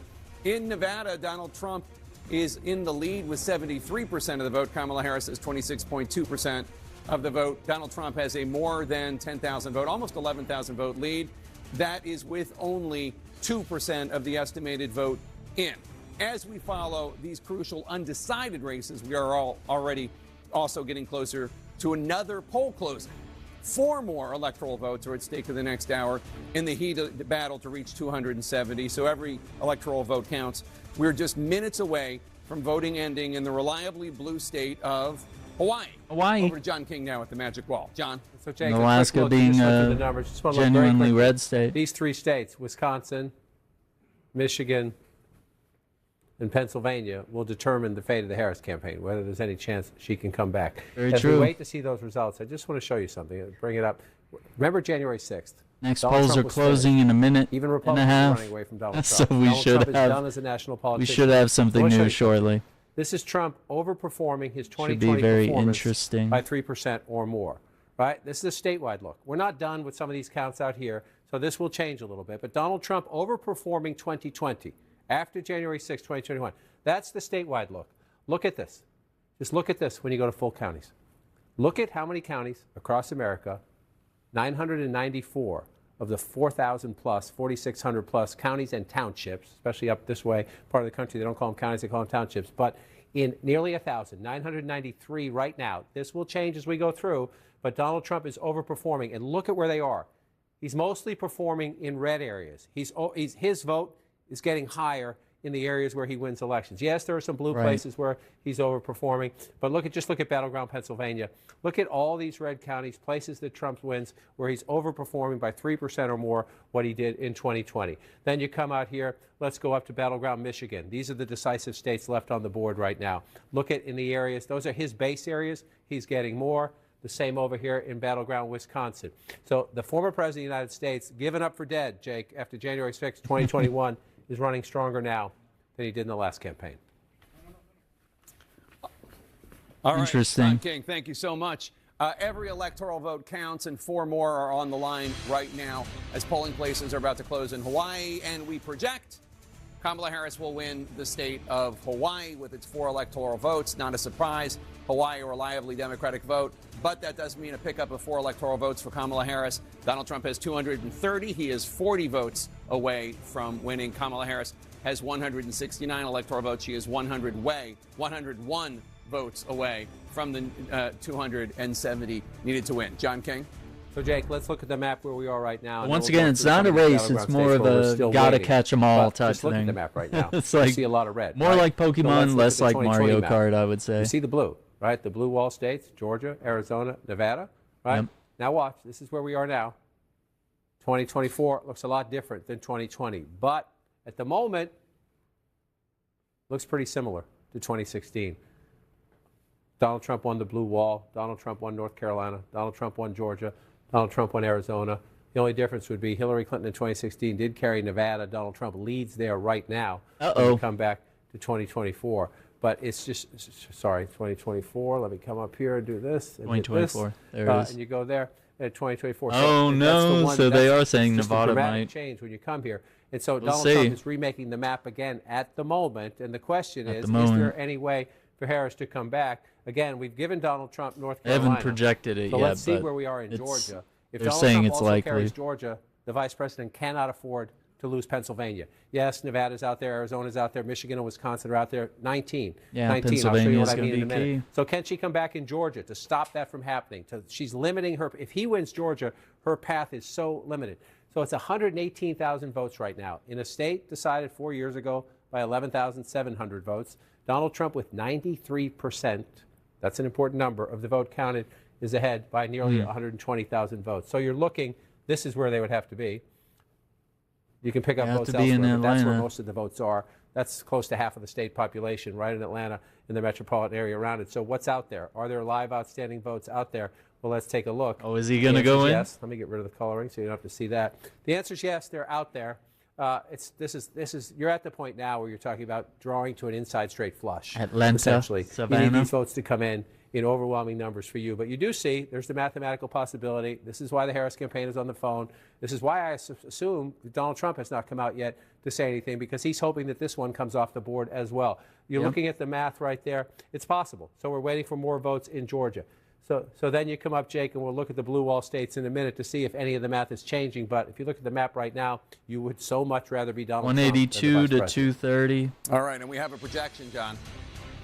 CNN can project that Kamala Harris will win the Commonwealth of Virginia. Commonwealth of Virginia with its 13 electoral votes. Jake will go to loves the saying Democrat Vice Commonwealth. President Kamala Harris. He loves What to does that say mean the for Commonwealth of electoral math? Virginia, the Let's take a look. Commonwealth of Pennsylvania. With 270 electoral He loves votes to say it. Donald Trump is only 40 behind that with 230.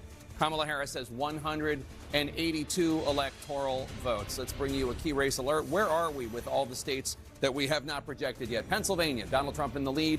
51.3% of the vote. Kamala Harris, 47.6% of the vote. Donald Trump has a more than 213,000 vote lead over her with 84% of the estimated vote in from Pennsylvania. In battleground Michigan, Donald Trump up there, 51.2% of the vote. Kamala Harris has 47% of the vote. Donald Trump with a 107,294 vote lead over Harris, but there's still about 55% of the vote that has not been counted in Michigan. A lot of votes to count in Michigan. Wisconsin now, Donald Trump 51% of the vote, Kamala Harris 47.4%. Donald Trump with a more than 92,000 vote lead over Harris. That's with more than 3/4 of the votes counted in Wisconsin, 77% of the vote. In battleground Georgia, Donald Trump up 50.7% to Harris's 48.4%. Donald Trump with a 118,838 vote lead over Harris with 93% of the estimated vote in. In battleground Arizona, Donald Trump up 49.8% to Harris's 49.3%. Donald Trump with a 9,600 plus vote lead. That's with slightly more than half of the vote counted in Arizona, 52%. In Nevada, Donald Trump up 73% to Harris's 26.2% of the vote. Donald Trump with an almost 11,000 vote lead. But that is, again, with only 2% of the estimated vote 2% in Nevada. counted. Okay. Still a lot of votes to count. So that's why they were like, John, hey, we're projecting Jake, this, let's but look at, right now you're it's looking not at much. the big map and you're seeing all that red. Yes, Virginia, we just So projected he for the could Vice take it. President. That one's blue. I'll take a closer look in a minute at that one. But you're looking at the blue wall states. Essentially, Harris's only path is to come back in these 3 states right there. I can give you a conceivable possibility where she only has to come back in 2 of them, but she has to come back in all 3 of them to have a reasonable path to 270 electoral votes. And it's a problem at the moment, 168,000 votes. I'm told more votes just recently came in Philadelphia, and indeed they did. So now you're up to 76% estimate. These can change a little bit as more votes come in.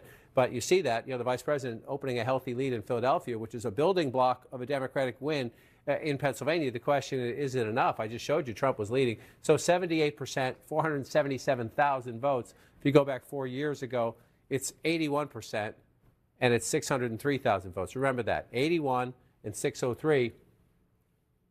78 and 477. Can she move both numbers up when we get the final quarter of the vote? That's the challenge, because you need that math, forgive me, to overcome that. 168,000 votes in a state that was decided by 80,000 votes 4 years ago and 40,000 votes 4 years before that.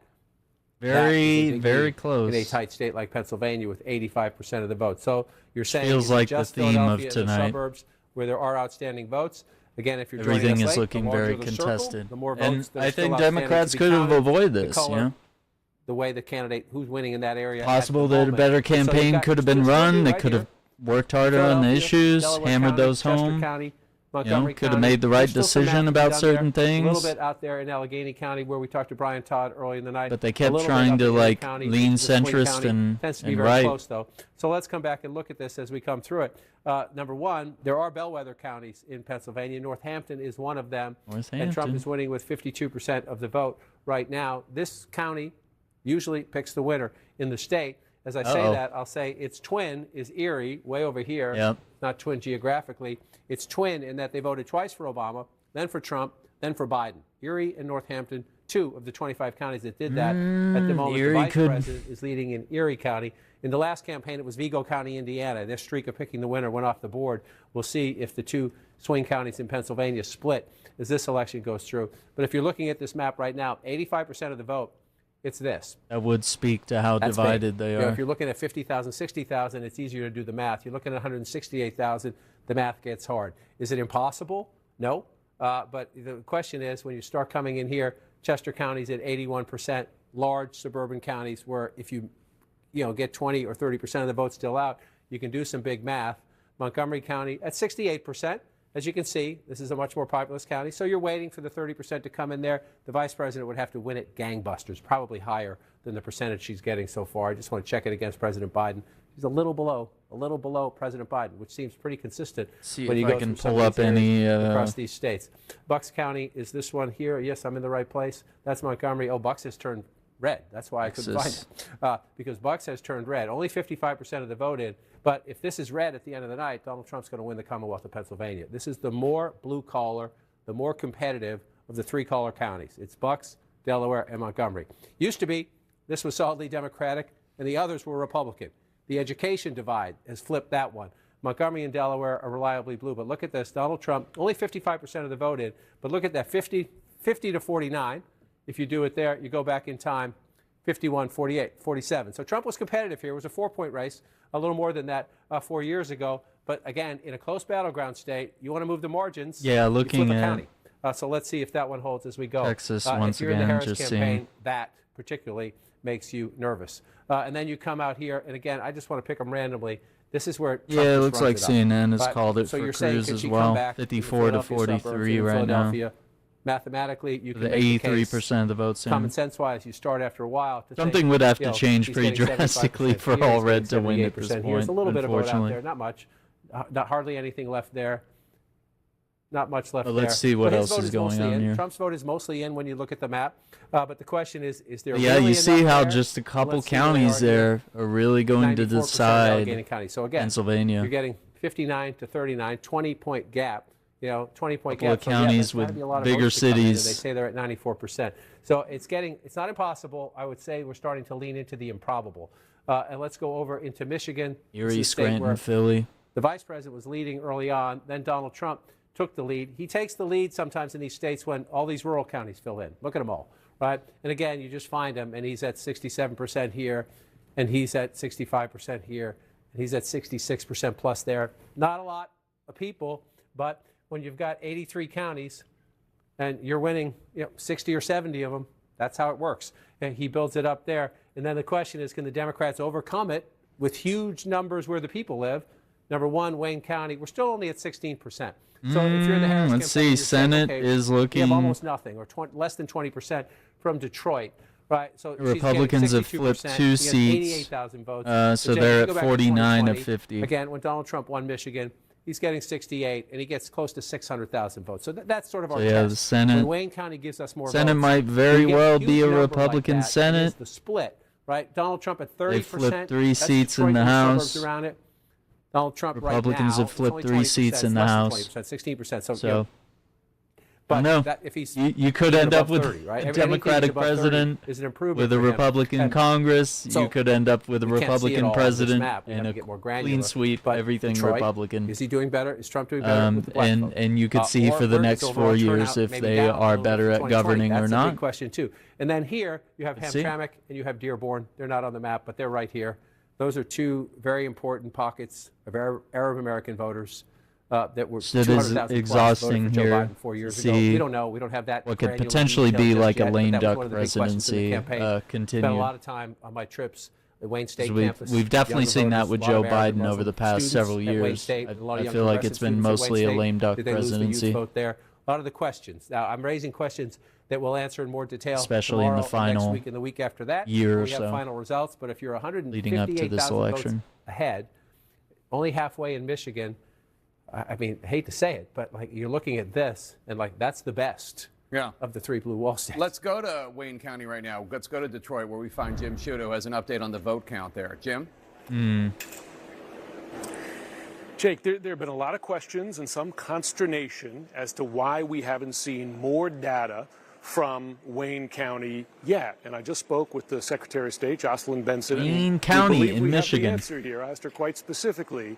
And she said the reason is that Wayne County, in part, given all the scrutiny on this county as it impacts the outcome of the election in this state, is not reporting partial results. It's waiting until it has either all or the vast majority of those results in before it, in effect, gives that batch and makes it public. And I just want to highlight one point that's going to happen in the next hour, perhaps even the next few minutes. A nondescript U-Haul van is going to drive in one of these doors behind me here with the last remaining outstanding absentee ballots in Detroit, part of Wayne County, about 4,000 we expect. That's the final batch, not just, we are told, of absentee ballots outstanding, but the final outstanding votes in Detroit, big part of Wayne County. So when that truck comes through the door, they begin to tabulate those. That gets us to the point where they're going to have, in effect, all the votes they need to count and get to that point where they're going to be ready to report those final figures. We were told it could be in the next few minutes. We'll be watching. We'll report back when it happens. But that could be the point when you get that big batch reported publicly. All right, Jim Sciutto in Detroit, Wayne County. And you were noting that we don't have Wayne County to the granular level, that we can't see Dearborn and other places where there were a lot of uncommitted votes during the Democratic primary. But just to remind our viewers, during the Democratic primaries, as a protest of President Biden's support for the Netanyahu government of Israel and its war on Hamas in Gaza, 100,000 Democrats voted uncommitted, we presumably most of them as a protest vote against Biden for that issue. Yes, absolutely, and most of them were located here in Wayne County. Again, you have Detroit, progressive city, but also Hamtramck and Dearborn, just to the north. So the question is, with 16% that are very angry at the White House, and then the next one, you come out here again. Did most of them vote for Kamala, or did they sit this one out? I think four times. They stay home. 5 times, no, 4 in this election to go to the University of Michigan and talk to people out there. And again, we're at 71% right now, so the numbers can change. But she's at 66%. This is Ann Arbor, University of Michigan. Again, you have a big college campus. It tends to be a very liberal pocket, progressive pocket. You're saying, wow, 65% of the vote, 66 if you round up. That's great. Oh, my God. 73%. And the math, 157,000. So it may not be enough to cost them the election or something, but it's going to be a significant percentage. And it juices up the number a little bit. But if you're looking at that now, specific counties that they need, the President of the United States, they need a big Donald Trump's at 32%.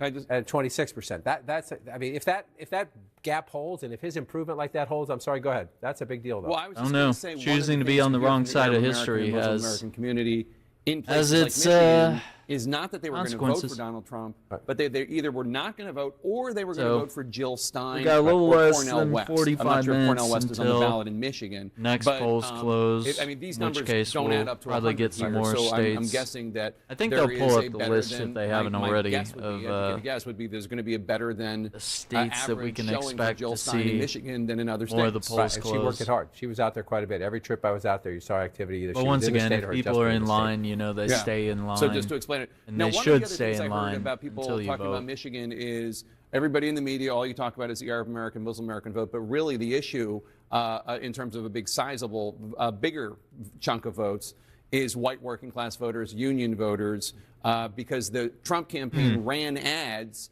slamming Harris's position on electric vehicles, EVs, and that is actually going to be more significant ultimately. That was, this is just their projection, than the Arab American, Muslim American vote. Is there any way we can gauge that, how well or poorly she did compared to Biden when it comes to I could white, watch endless non-college-educated coverage union of the voters? magic David wall. would have the It's my exit favorite polls. You thing. could look at union households. That's a question on the exit polls. I can show you some counties where we were. 3 times I went out there to talk to union auto worker groups. And I want to just say this up front. There are more automobile manufacturing jobs in the United States today than at any point during the Trump presidency. I repeat, there are more auto manufacturing jobs in the United States today than at any point in the Trump presidency. However, the EV debate is a debate. Stellantis just laid off 1,100 people, and in part because they say they have electric vehicles sitting on the lot. The union says that's BS, It's corporate greed. They're not keeping their word. But this is a conversation. Are they going too fast? At a minimum, are they going too fast? There are some auto workers who say, why are you forcing this on us? There are others saying the infrastructure is not in place. Culturally, people aren't ready for them. Why are you going so fast? So one of the places you'll find that is right here in Macomb County. We met Joseph Knowles, just laid off from Stellantis, a black union auto worker. No one in his family had ever voted Republican for president. He was voting for Donald Trump. He said everybody in his family was mad at him. This is where you find them right here. Bill Govier is another Ford worker in Macomb County who wanted to vote for Robert F. Kennedy Jr. When he dropped out and backed Trump, Bill Govier said, that's great. I love them both. And he voted for Trump a third time. So some of them have been in Trump's camp, like a Bill Govier. Joseph Knowles is a +1, voted Democrat all his life, right? So there, Macomb County, we got a long way to go here, 36%.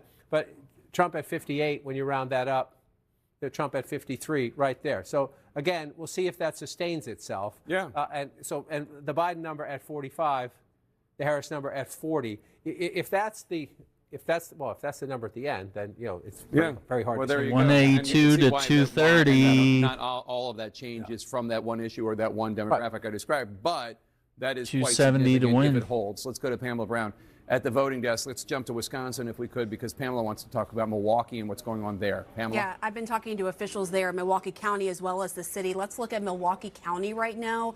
A large portion of the vote that remains is from Milwaukee City itself. This is the largest county. This is the largest city in Wisconsin. According to a source in Milwaukee County, 9 out of 19 municipalities are completely reported. And the source also says that the county clerk there expects all results from Milwaukee County. So those 10 votes, it could go to Trump or it could go to Harris. Tonight, Central Time. So these results coming in overnight there from Milwaukee County. That is the expectation. Now, let's dive in here to the Milwaukee City. I just spoke to an official there. Milwaukee City has 27,724 mail-in ballots left to be counted so far. In addition, officials are still waiting for results from 4 wards still, and those would be the day of votes, so from election day. So there's still quite a bit to go to count tonight there in Milwaukee City. For context, 69% went for Biden in 2020. And as I mentioned, this is the largest county in Wisconsin. So we're keeping a close eye on this. All right, Pamela, thanks so much. Let's take a look at Wisconsin as long as Pamela drove us here. So a critical point she makes, 4 wards in the city of Milwaukee still have not reported their election day votes. And again, anecdotally, just texting people out in the state, they said turnout was good. They weren't saying great or gangbusters, they were saying good. So you wait. But again, so we're waiting for the city. This is Milwaukee plus the suburbs around it. The county is what you see here. But she's at 66% and Joe Biden's at 69%. So when those city of Milwaukee votes come in, that not only does that percentage need to move, but that math needs to change quite significantly if you're trying to make up that. Now, 96,000, that's better than 150,000, right? Simple math, people. We always say politics can be very complicated. Sometimes it comes down to basic arithmetic. Are there enough votes still out there to overcome a 96,000 vote lead? And so if Pam says 4 big wards are still out in Milwaukee City, and there's a little bit more in Milwaukee County, the answer is maybe. Right? Again, you're getting to the point where you're drawing to an inside straight flush, but maybe. So then you look around in other Democratic areas, and again, Eau Claire, she's getting 55% of the vote. I just want to compare that. That's okay, a little better maybe, but it's not a ton of. It's just not a ton of people there. Then you come down to La Crosse. You're looking at the blue areas, and you're saying, is there anything left? Not much left, right? It's not a huge swing anyway. 5% so even if you pick up some votes, you're not picking up a ton there.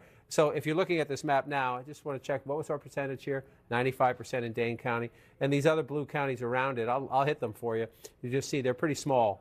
Population. I don't know. Tiny. Could be a tough one because Rock County, Democrats could have done more, County, and they could have. 92% Lafayette County. You would think it would be easy to stomp someone that would, be running trying to figure out as sort of an anti-democracy candidate. Trump in his very authoritarian ways, his very unpopular policies, the anti-abortion stance. You would think lots of women would come out and stand up behind Harris. I guess we'll see how it all pans out. I mean, it could Allentown, very well which is blue have backfired, right now. and you know, Allentown, Democrats the being city the of do-nothing Allentown is party this 54% time Latino. around, 54%, and being 54%, incapable of doing Pennsylvania, anything as we because of discussed, Republicans has the not third wanting to work largest, together on Puerto Rican legislation. population on the You know, the mainland, same way that behind only that New York and Los immigration Angeles. I mean, policy New York got and dropped Florida. because So, my Trump question wanted is, to save how it is she for when doing he is in this president to get that Latino immigration bill area, passed. compared to Stuff Joe that Biden shows 4 it's years ago? strictly Again, cannot go politics has granular just completely into the city of you know, Allentown. de-energized a Look at lot of Lehigh County voters. here, You know, right? they And talked I to can already someone tell you, earlier on 51 to CNN. 48, They interviewed the a Trump guy campaign, sure, who you'd like only to got win, up to go but vote you're because looking his at girlfriend 48% told of him Lehigh to. County, So I and mean, you're feeling you know, pretty this good, could because be you were part of 46 the last electorate time. that we're Right, and working again, with within here the is battleground people state, that are you think either margins within lazy the or margins, the apathetic battlegrounds or within the just been battleground. you know driven Yep. to Joe feel Biden like at they 53% don't with have an effect on what 98,000 happens votes. in this country, The and vice you know president you at can 50% see it by with looking 93,000 around at votes. how Now, we're not completely difficult done it there, is to but afford that a house 5,000 or votes how makes a big difference. difficult it just is to does. survive in But- this so economy and how the that's prices of there, right? everything So are, then you come is out here, going up. and you come up. Let's just move on up, right?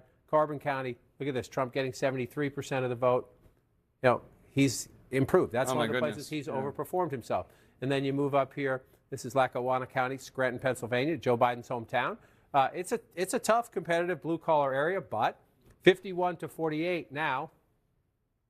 54 to 45. And that movement then. of 4% Right. can be the whole thing. It's a couple thousand votes here. It's a couple thousand votes there. I want to show you By something the way, else. can I just point out that Erie has now flipped. Erie, which has always voted with the See presidential what else we're doing here. victor in Pennsylvania and nationally, is now with Trump. Has flipped, and let's see where the turnout is there. Again, it's one of the 25. They're at 95%. It's very close, but it's always very close. So you see Erie County, very close there. And I just want to come across the state, Northampton County. So you're on the, you're Buffalo, New York border. Yeah, I don't know. New Jersey It's here. looking like it You've got 52 to 47 could there. Not done yet, potentially but the two be a red multi-pivot sweep counties. of Wisconsin, Twice for Michigan, Obama, then for Trump, LA, then for Biden. Pennsylvania. At the moment they're going back to Trump. I just want to show And, one more thing we Georgia. haven't shown tonight. I don't know. I just want to bring this up and bring this out. It's not here. It is here. No, it is here. Sorry. I will figure this out eventually. I promise you. I just have too many gizmos. Just want to come in here. Come on. And show you this. So let's go out nationally first. Everyone's been talking about cost how of long about living. headwinds. There'll be a lot of questions asked about this after the fact. This is not a good environment. This is why I for the love the incumbent. magic wall. Kamala Harris is the incumbent vice president. What this shows you is not votes. This shows you the darker the county, the more that county has been hit by inflation. Meaning, the darker the county, the more cost of living, energy prices, gas prices, housing prices in a lot of places have outpaced wage increases. Right? Try to find me. See the green? Yeah, what does that mean? That's That's the county where your wages have outpaced inflations. You can use a hand. You will fill one hand.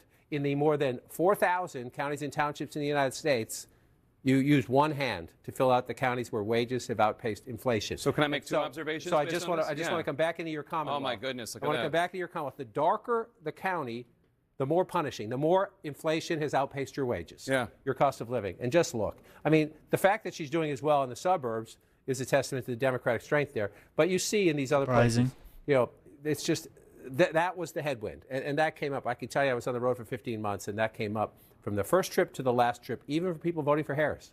Even for people gladly and proudly voting for Harris, we're saying it still sucks when I go to the grocery store. Yeah, and that's also Very why true. The right track, wrong track numbers are 75% wrong track, 25, but the election's not 75%, 25, because there are people who think it's wrong track, but they're still going to vote for the Democrat. Yet, this is difficult to fight against if you're the incumbent. That's North Carolina. Especially you're trying to win back. Look at all the dark colors in Arizona and Nevada. It gets worse as you go west. That's what I was going to say. Then you're in Georgia. Look, this is the Atlanta suburbs, right? If she loses just a little tiny bit, right? And look down here. These are working class people, right? And then you're absolutely right. Then you come out here and you look at in Arizona.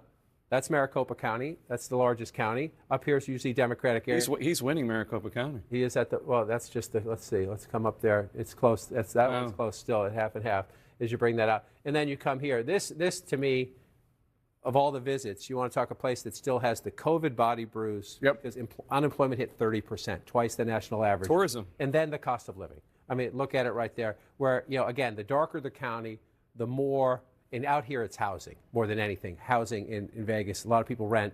There's not a lot of land to build new houses. So the rents go up. And once the COVID moratorium on rent increases went up, rents went up through the chutes, and a lot of the working class people out there complaining about that. I wasn't done with Pennsylvania, Well, then we'll go back but hold on, because Pamela. Jake really wants to get in here. I'm gonna throw it to Pamela. She has some information on Georgia. If you could. There you go. Pamela, what do you got for us in Georgia? This is important information in Georgia. I'm getting from Gabriel Sterling, the top election official there. The margin right now in Georgia Capper's like, please let me get something in. Votes, right? I have questions. 100,000 But yeah, that was really fascinating seeing right how badly inflation has hit certain counties. He says the split will go marginally And seeing that there's only a handful of counties where their wages have outpaced inflation. 40,000. So I guess make note. Maybe that went to Biden in 2020. Maybe it's worth moving. Carroll, outstanding, 18,000. This is a county that went to Trump in 2020. And then you have the blue counties of DeKalb and Fulton. DeKalb has 3,000 outstanding ballots. Fulton has 2,000 outstanding ballots. Again, just to recap, tight margin, 118,000, 100,000 votes still out in Georgia. And Gabriel Sterling says it's the split coming from that will be marginally, his prediction is for Harris. But this is what the data coming in is showing right now. Back to you. John, do you have any questions for Pamela? You say the total outstanding votes is 100,000? He said 100,000 votes out. Yep. Well, and so I just gave you a little snapshot of where some of those places are. Chatham, Carroll, I asked, when are we going to find out these results from these counties? He did not have a timeline exactly for that, but hopefully soon. But the significance, obviously, that Donald Trump right now has a margin of 118,838 votes, and you're saying there's 100,000 left. If he's being literal, sometimes 100,000, they're getting calls from counties and they say 20,000, it's really 22. Right. Say 30,000, it could be 33. John, but if he's can I just jump in? Yes, please. Actually, we asked about how do you know these numbers, and actually by law they have to have it, the actual numbers. So I understand your point, but I think they do have more precise numbers based on what the law requires. Interesting. Well, then if that math sends a shockwave through the Harris campaign. Yeah. If that is literal. Just even if she won them all, if there's 100,000 left, and she won them all, and she won't, he's 118,000 votes. She said marginally for Harris, which means probably like 53-47 or something along those lines. Interesting. Well, we'll have a decision desk. Enough energy in Georgia. Can I go back to Pennsylvania just for 1 second?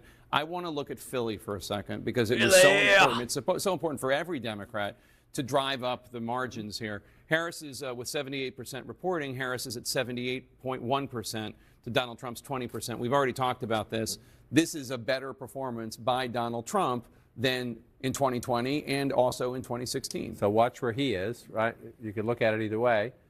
He was at 18%. Now he's above 20%. If we go all the way back in time, 21 the state, he was at 15%. The third-party candidates mattered a little bit there, more statewide than they Gary did in Philadelphia, but a little bit. So look at, just track Donald Trump in Philadelphia, right? Philadelphia, 15%.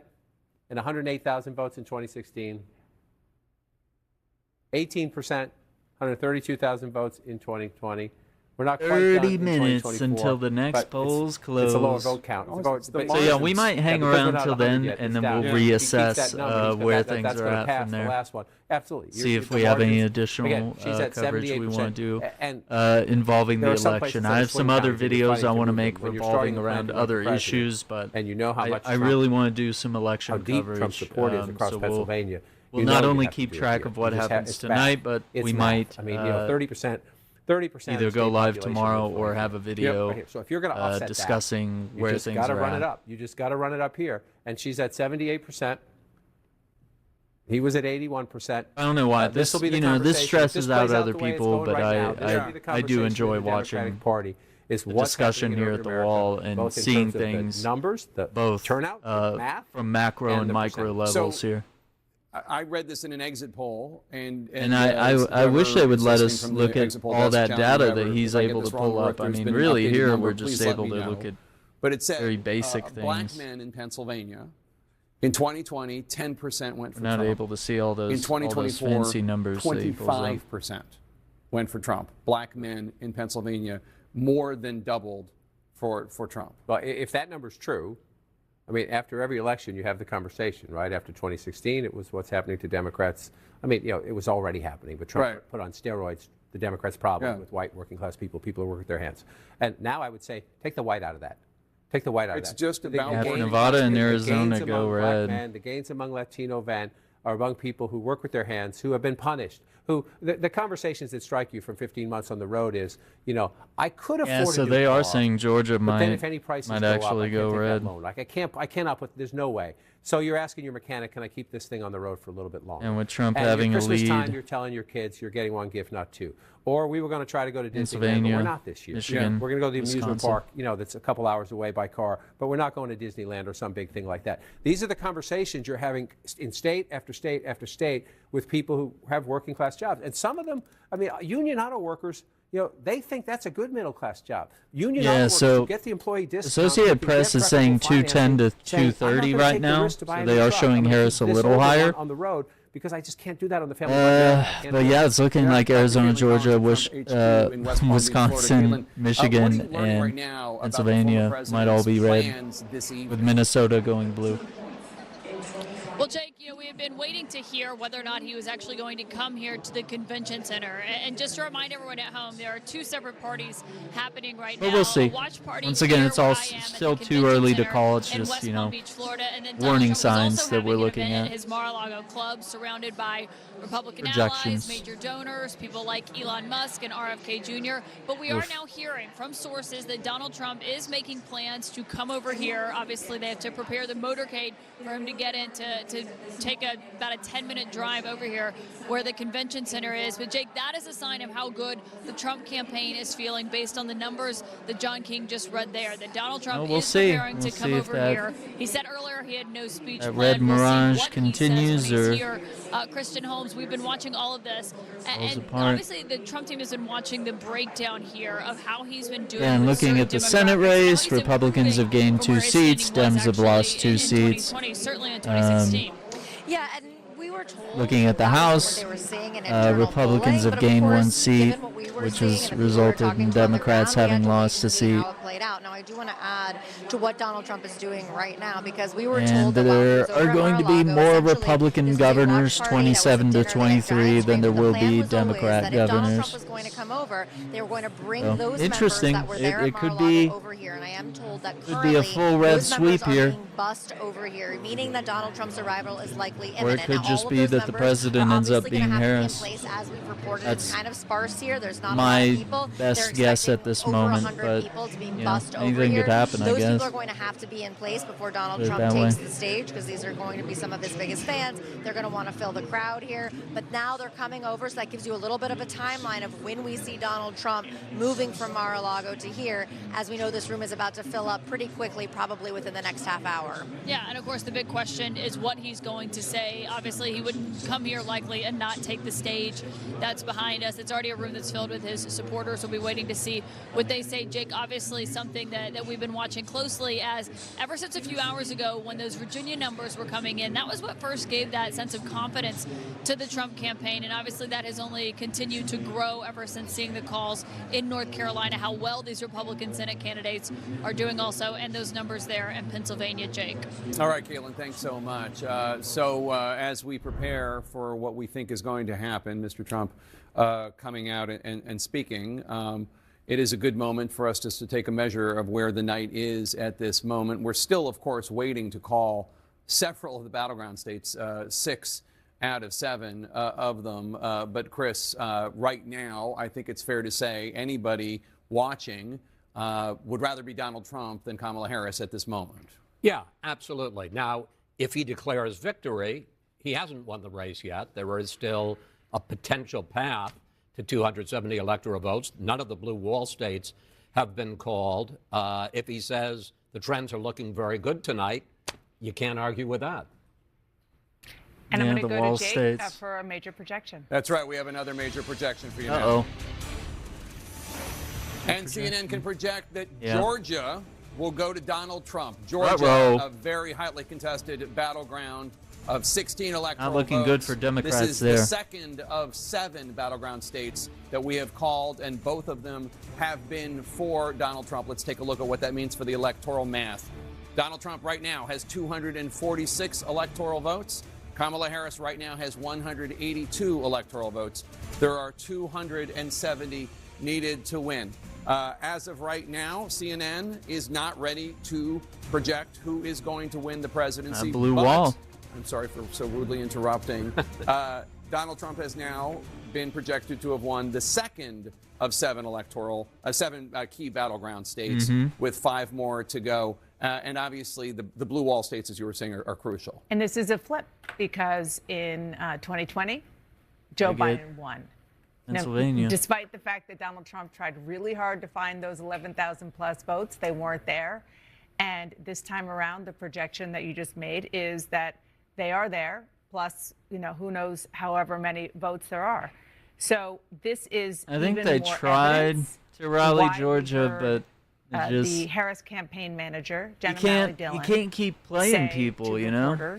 You can't keep telling people that you're going to do stuff for them and then don't do it. The Sun Belt is you know? basically gone. And that's a lot of what blue politics can end up being at the end of the day. You know, you can promise Georgians that you're going to give them a better life and that you're going to enact these policies that help them. And then, we went into the night Donald with a lot Trump of comes people around talking and about promises them potential something realignment else, with both and parties. Who would they be the end mix up of believing people in each him coalition? because But it's the actually Democratic looking Party pretty close to what has we know kind in of the been past. You a bit of a have, do-nothing white women party. It's not voters to with say no that they haven't college done degrees anything. going for Trump in our exit polls. Just the Similarly, fact with that Latino men also going haven't very done the heavily, great progressive for Trump things in our that exit they've polls. So often there's strived a to do. sense They've that, like, leaned people did not centrist to the necessarily right, go into the ballot especially with box Biden. and secretly vote But, for someone most candidates else. The people who of in the past Democratic voted for Party Trump have actually came home to leaned Trump. a little more centered than left, People will be going whereas through all the these Republican exit polls, candidates the will often analysis paint them and as being socialist or extreme left. Work for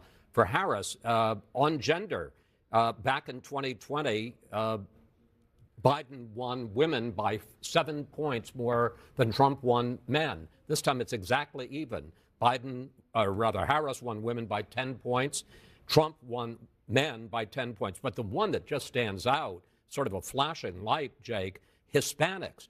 Biden won Hispanics 4 years ago by 32 points.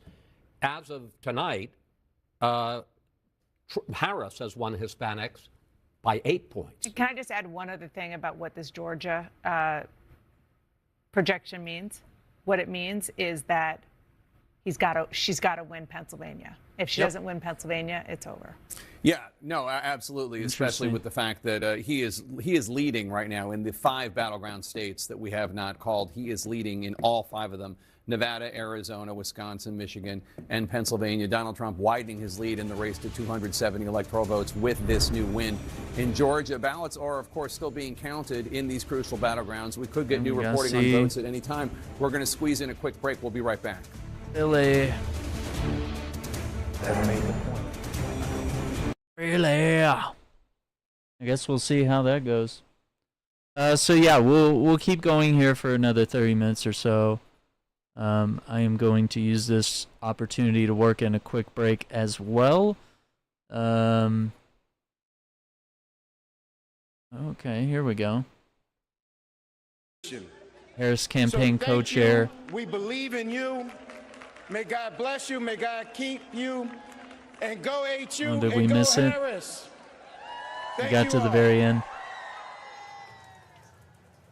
And there you have Let's see what their assessment is of his Harris speech. campaign saying it's okay, everybody can go home. We're not going to have a decision tonight, and the vice president is not coming out to address, but we'll speak to the crowd tomorrow. That is not going to land in a comforting way with Harris supporters, I think. And Nancy said it. We've all been talking about it. Yeah, that's not exciting. That's not very energizing. This feels to 2016. And So they're saying, what are they saying, 189, 246? I was in that room addressing the crowd saying you will hear from her, but you're not going to hear from her tonight. And then we ended up hearing from her the next day. And also I saying, mean, I guess so that's everybody still, we kinda still have consistent hope. with what There's we're still a seeing path. It's a big sense across of the board. Let me refresh. He didn't say we still have a path. No. He said with their votes still being counted. Yeah, he said the But votes Yeah, are still AP being is still counted. showing He said the votes are 210 to still being counted, 230. and that leads you to believe that there is that there still is hope. He didn't say, look, there's no chance. He said the votes are still being counted. So, there's a big case of deja vu, I think, for many people tonight. What a shot this is, though, to see these supporters at her alma mater at Howard University, and many D.C. residents there in that neighborhood walking off of that campus right now, wondering when they will know the results of this election. I know that as we watch the crowd disperse and wait for word from the Harris campaign about what is next, we enter this late morning period where votes are just still being counted. In Pennsylvania, it could take a couple of days. Michigan, it could take a day. I want to bring in David Becker on that because, David, you spent so much time speaking with state election officials about the vote count. What can you tell us about timing? So right now, I think Philadelphia in particular and some the Pennsylvania counties are still looking to probably finish up a lot of those mail ballots. They had to start processing today, probably looking into tomorrow or Thursday. But depending upon the margin, we might get to the point where there's enough for us to call it. Michigan, I think they're mainly focusing on Wayne County right now in the city of Detroit. I think there's some that are still to be reported. I have an update on Arizona in particular. I just talked to a Maricopa County election official, and there's about 650,000 ballots that they have not reported out yet. Really? That's all they're doing, 720? Plus the mail ballots that were delivered today, and they're not sure of that. I was like, why does this look so There's grainy? I'm a gamer. This got to see that 1080. Perhaps even 60 Thursday until we FPS. get Come those. on. And that's always what happens in Arizona because. All right, let me use this opportunity to there's take a culture of quick break, delivering those mail and I will ballots be on the right day of back. the But election, we'll which doesn't allow them to pre-process. we'll They have continue to get let do some that of this right away CBS and get it coverage in the next air. couple days. See what their assessment is, that just to get means we're more looking ideas at maybe on Thursday if it more comes down commentary. to Arizona. I'd say about Thursday. I mean, if the path for Harris right now So is they're same as it saying might be, is Thursday. Pennsylvania, Michigan, and then possibly Today is Arizona Tuesday. or the long shot of Wisconsin. We'll see. Arizona's going to take probably a day or two. Pennsylvania might take about that long too. And remember, that's still significantly earlier, especially given the margins than what we saw in 2020. I remember it took all the way till Saturday. Right. Much more to discuss. You're watching CBS News America Decides, Election 2024.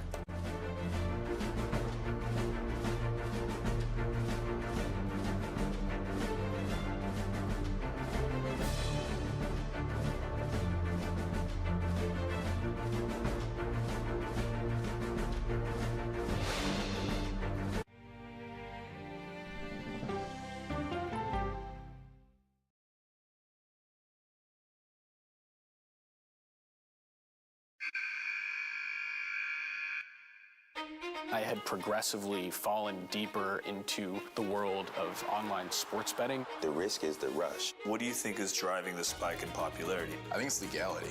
If it's legal, I'm going to use it. There are ways to bet when you are 18. We've created an epidemic of child gambling. You can't walk into a male dormitory in a college campus without sports betting happening. It's America's most neglected problem. I used sports betting as a way to escape, when in reality, I'm choosing self-destruction. Whatever I had left, it was gone. The purpose of the industry is to get you to play to extinction. And that means until all your money is gone.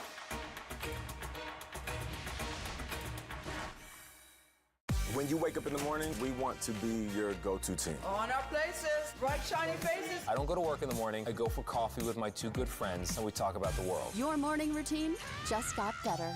CBS Mornings.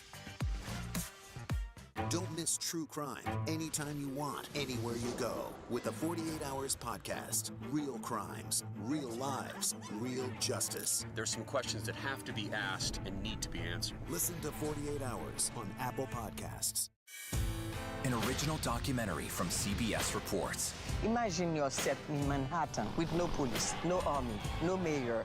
The people of Haiti stare down poverty, corruption, natural disasters, and violence. 90% of the guns that are used by gangs in Haiti are American guns. But with an unbreakable spirit and eternal optimism. There are days where I cry, but we can't be discouraged.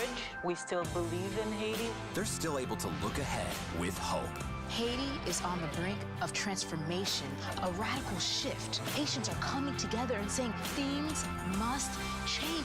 Fighting for Haiti, now streaming on the free CBS News app. Come on, Julia. Oh, no. I will if you will. You go, gal. Superstar approaching, superstar approaching. I want to make sure that my voice is heard, but also lift up other voices. Hey, give me some love, baby. We'll see you 7 o'clock. Yeah, I'm a big fan. The ads rolling through. So let's shift people who are most upset, listed themselves as angry or facing severe hardship, those are the people who really went for Trump. There? Yeah, I have to confess that I always thought in the last week or two of the campaign, this idea of the trying to appeal to secret voters was something of a risk. Anderson? Jake, thanks very much. This is the first time we've all talked. David Axelrod, what do you make of what we've seen? Look, I think that this was a race that was very, very close in the polling. And for the longest time, including up until last night, I and others said we had notions, we had feelings, but we weren't going to make any predictions. And the truth is we're sitting here tonight and we're waiting for the 3 states that can determine the race one way or the other to render a verdict, and they're close. And she's right to wait to have those votes counted. But what was very clear watching the night unfold is that rural areas voted for her in significantly less numbers than, or percentage-wise, than they did for Joe Biden 4 years ago. And she could make up the difference in some of these suburban areas and the cities. And I think the discussion that John King had was very pertinent. I care deeply, more than I can say tonight, about democracy and what it means. I've said it a million times, I'm the son of a refugee, and I revere this country, and I'm so grateful for what it's given my family and everyone else. But part of democracy, and this is my major difference with Donald Trump, part of a democracy is to honor the will of the people, to honor its institutions. And I imagine that that's what the vice president's going to do when the final verdict comes in, if it's not a positive verdict. And I think there is a message in that. Yeah. There is a message in that. And I think it's an important message. I think the reality is Kamala Harris faced tremendous headwinds heading into this. I was riding on a bit of a vibe, in a sense, in the final stretch because she did feel like she had energy. But the fundamentals have been against her from the outset. Biden's unpopularity was dragging her. She had opportunities to create distance with him, and I think chose not to. I think it's a respectful thing. You don't want to throw your boss under the bus. But the reality is Donald Trump was going to blow Joe Biden out of the water, and she needed to create that distance. There's also just some fundamental shifts that I think are happening, a realignment with the parties and within the country, and I think we need to be more in tune with them. This could end up being the most diverse coalition that ends up possibly electing Donald Trump, and we need to hear about why that is. It's the issues of the economy, look, I mean, borders. The way this is playing out tonight, right, I think we need to recognize that over half of America feels very strongly about the things that Donald Trump feels strongly about, right? A secure border, the economy, crime. It might not be a perfect messenger, but the message resonates. And what Vannon, we talked about this earlier, about the check engine light, all those things are real. Democracy is a luxury when you can't pay your bills. And I think, there are a great deal of Americans tonight who are sitting back and saying, kind of look at it, that everyone, that they view as the elite, and kind of sneering and saying, we told you so. We're not garbage. We're hardworking people. We believe in these things, right? People don't like to be talked down to. This coalition, this is Hispanics. Trump is crushing in Hispanics, the Hispanic vote in Pennsylvania, right? He's getting 50% of the women vote. Lehigh County, he's up from 2020. He was at 45%. He's now at 48%. Yeah, Allentown is, we were talking about how, the Puerto Ricans would come out. He's winning those votes because you know what those people care about? They care about security. They care about economy. They care about those things around the kitchen table. So if the former president is going to be the next president, I think there's a lot of, America's going to have to sit back. He's going to win. It looks like he may win the popular vote, right? There's going to be a reckoning in America that people are going to have to sit back and say, maybe some of these things Trump's espousing are not crazy. Maybe he's right? Maybe the Democratic Party needs to come back to the center if they want to be competitive again. There's going to be a part where they're going to say, we need to go further to the left. Van? I hear what you're saying.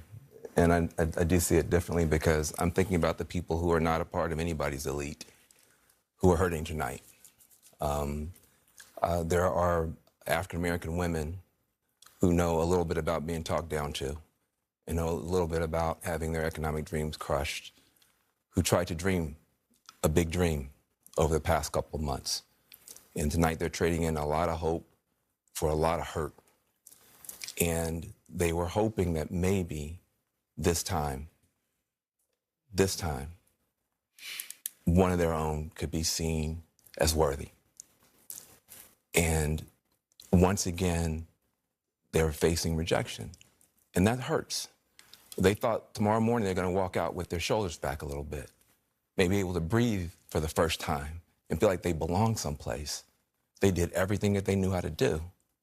And it's going to be harder than it should be tomorrow for them to hold their heads up. And they're not the only people who are hurting tonight.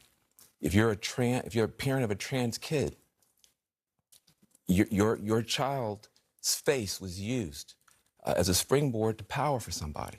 That doesn't feel good. There are going to be people tomorrow, we're going to be handing clothes at the dry cleaners to people who don't have papers. There are going to be people who are going to be cleaning your teeth tomorrow who don't have papers. And they're terrified tonight. And so it's easy to blow this off. Oh, look at the elites. They're going to get their comeuppance. It's not the elite that's going to pay the price. It's people who woke up this morning with a dream and are going to bed with a nightmare. And those people deserve to be respected and held and talked to. Those are the people who are going to pay the price for whatever Donald Trump decides to do. Yeah, but Van, how do we know that those people didn't vote? A large portion of those people aren't part of the people that elected Donald Trump. Well, right? I think that's a good part of the electorate. And the black women, the party, the Democratic Party, let those black women down. Not Donald Trump. Dave, we got to go. Okay. Let's go back to Jake. All right, thanks so much.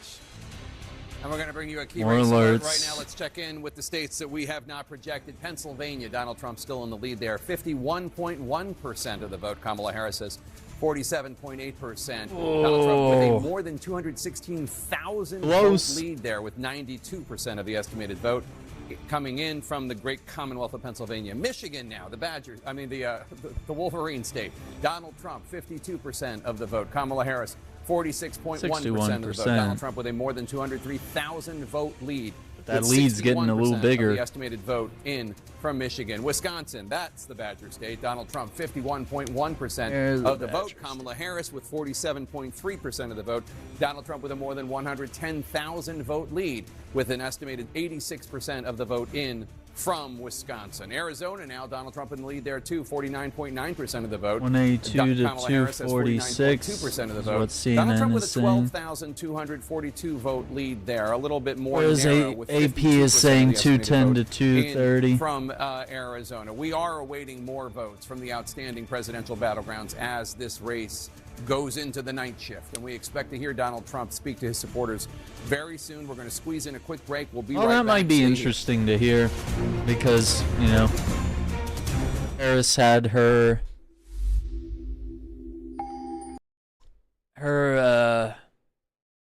campaign advisor come out and speak, and so we've seen them say that, she's not coming out tonight. We're not going to have more details, see you in the morning, all that kind of stuff. So I don't know. It very well could be an interesting night and day ahead of us. But I'm glad that we've done this coverage. We've had some really interesting questions and discussions. And there's definitely been a lot of information to look at, both looking backwards and at what the current situation looks like. But yeah, it's looking like Trump is very close to another presidency. And I mean, I guess, bright side, if you're not a fan of Trump, he wouldn't be able to run again if he did win. This would be his last presidency. Unless, some sort of unrest were to happen and he were to run for a third term or something crazy. But we've never seen that happen before. And I would hope that we would try to prevent something like that. But yeah, it could be devastating in terms of the Supreme Court. It, very well could make abortion illegal across the land. That could become something that ends up being a law rather than something that is pushed to the states. It just depends if enough people got out there and voted on that issue. And, most people are not single issue voters. I mean, some women might be, but But, I think the men are going to have different concerns, whereas women are going to be more concerned about their rights and their health care, whereas men are going to be concerned more about things like the economy and immigration for some reason. So, I don't know. But I share all these concerns myself. I have concerns about healthcare, the economy, Palestine. Immigration is pretty low on my list, but I do understand that it is something that you definitely have to manage. But it's not the deepest concern there. I even understand what this ad is. Oh, it's perfume. It's like Margot Robbie was like fawning over somebody and going swimming, and I was like, what is the deal here? But yeah, we'll wait around. Let's see if we can at least get either what they were saying, about 30 minutes or so until the next polls close. We get some more results here. And I mean, maybe we'll hang around for Donald Trump's speech. It all just depends, because sometimes he leaves people waiting quite a long time. Okay, so they're calling New Mexico here for Kamala Harris. I'm going to unmute. New Mexico with its 5 electoral votes. What does that bring us in terms of the math?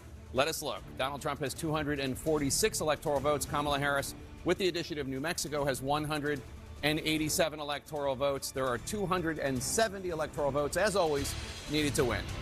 Let's look at the states we have not called yet. In Pennsylvania, Donald Trump in the lead there still. 51.1% of the vote. 92. Ahead of Kamala Harris, who has 47.8% of the vote. Trump leads with more than 214,000 votes. That's with an estimated 92% of the vote in. That's a significant Michigan now, lead. Donald Trump in the lead. 52.1% of the vote. Kamala Leads, Harris, 46% it's not just 100,000 anymore. With more than 215,000 200,000 in That's some with of these 62% states. of the estimated vote in from the Wolverine state. The Badger state of Wisconsin now, Donald Trump, 51.2% of the vote.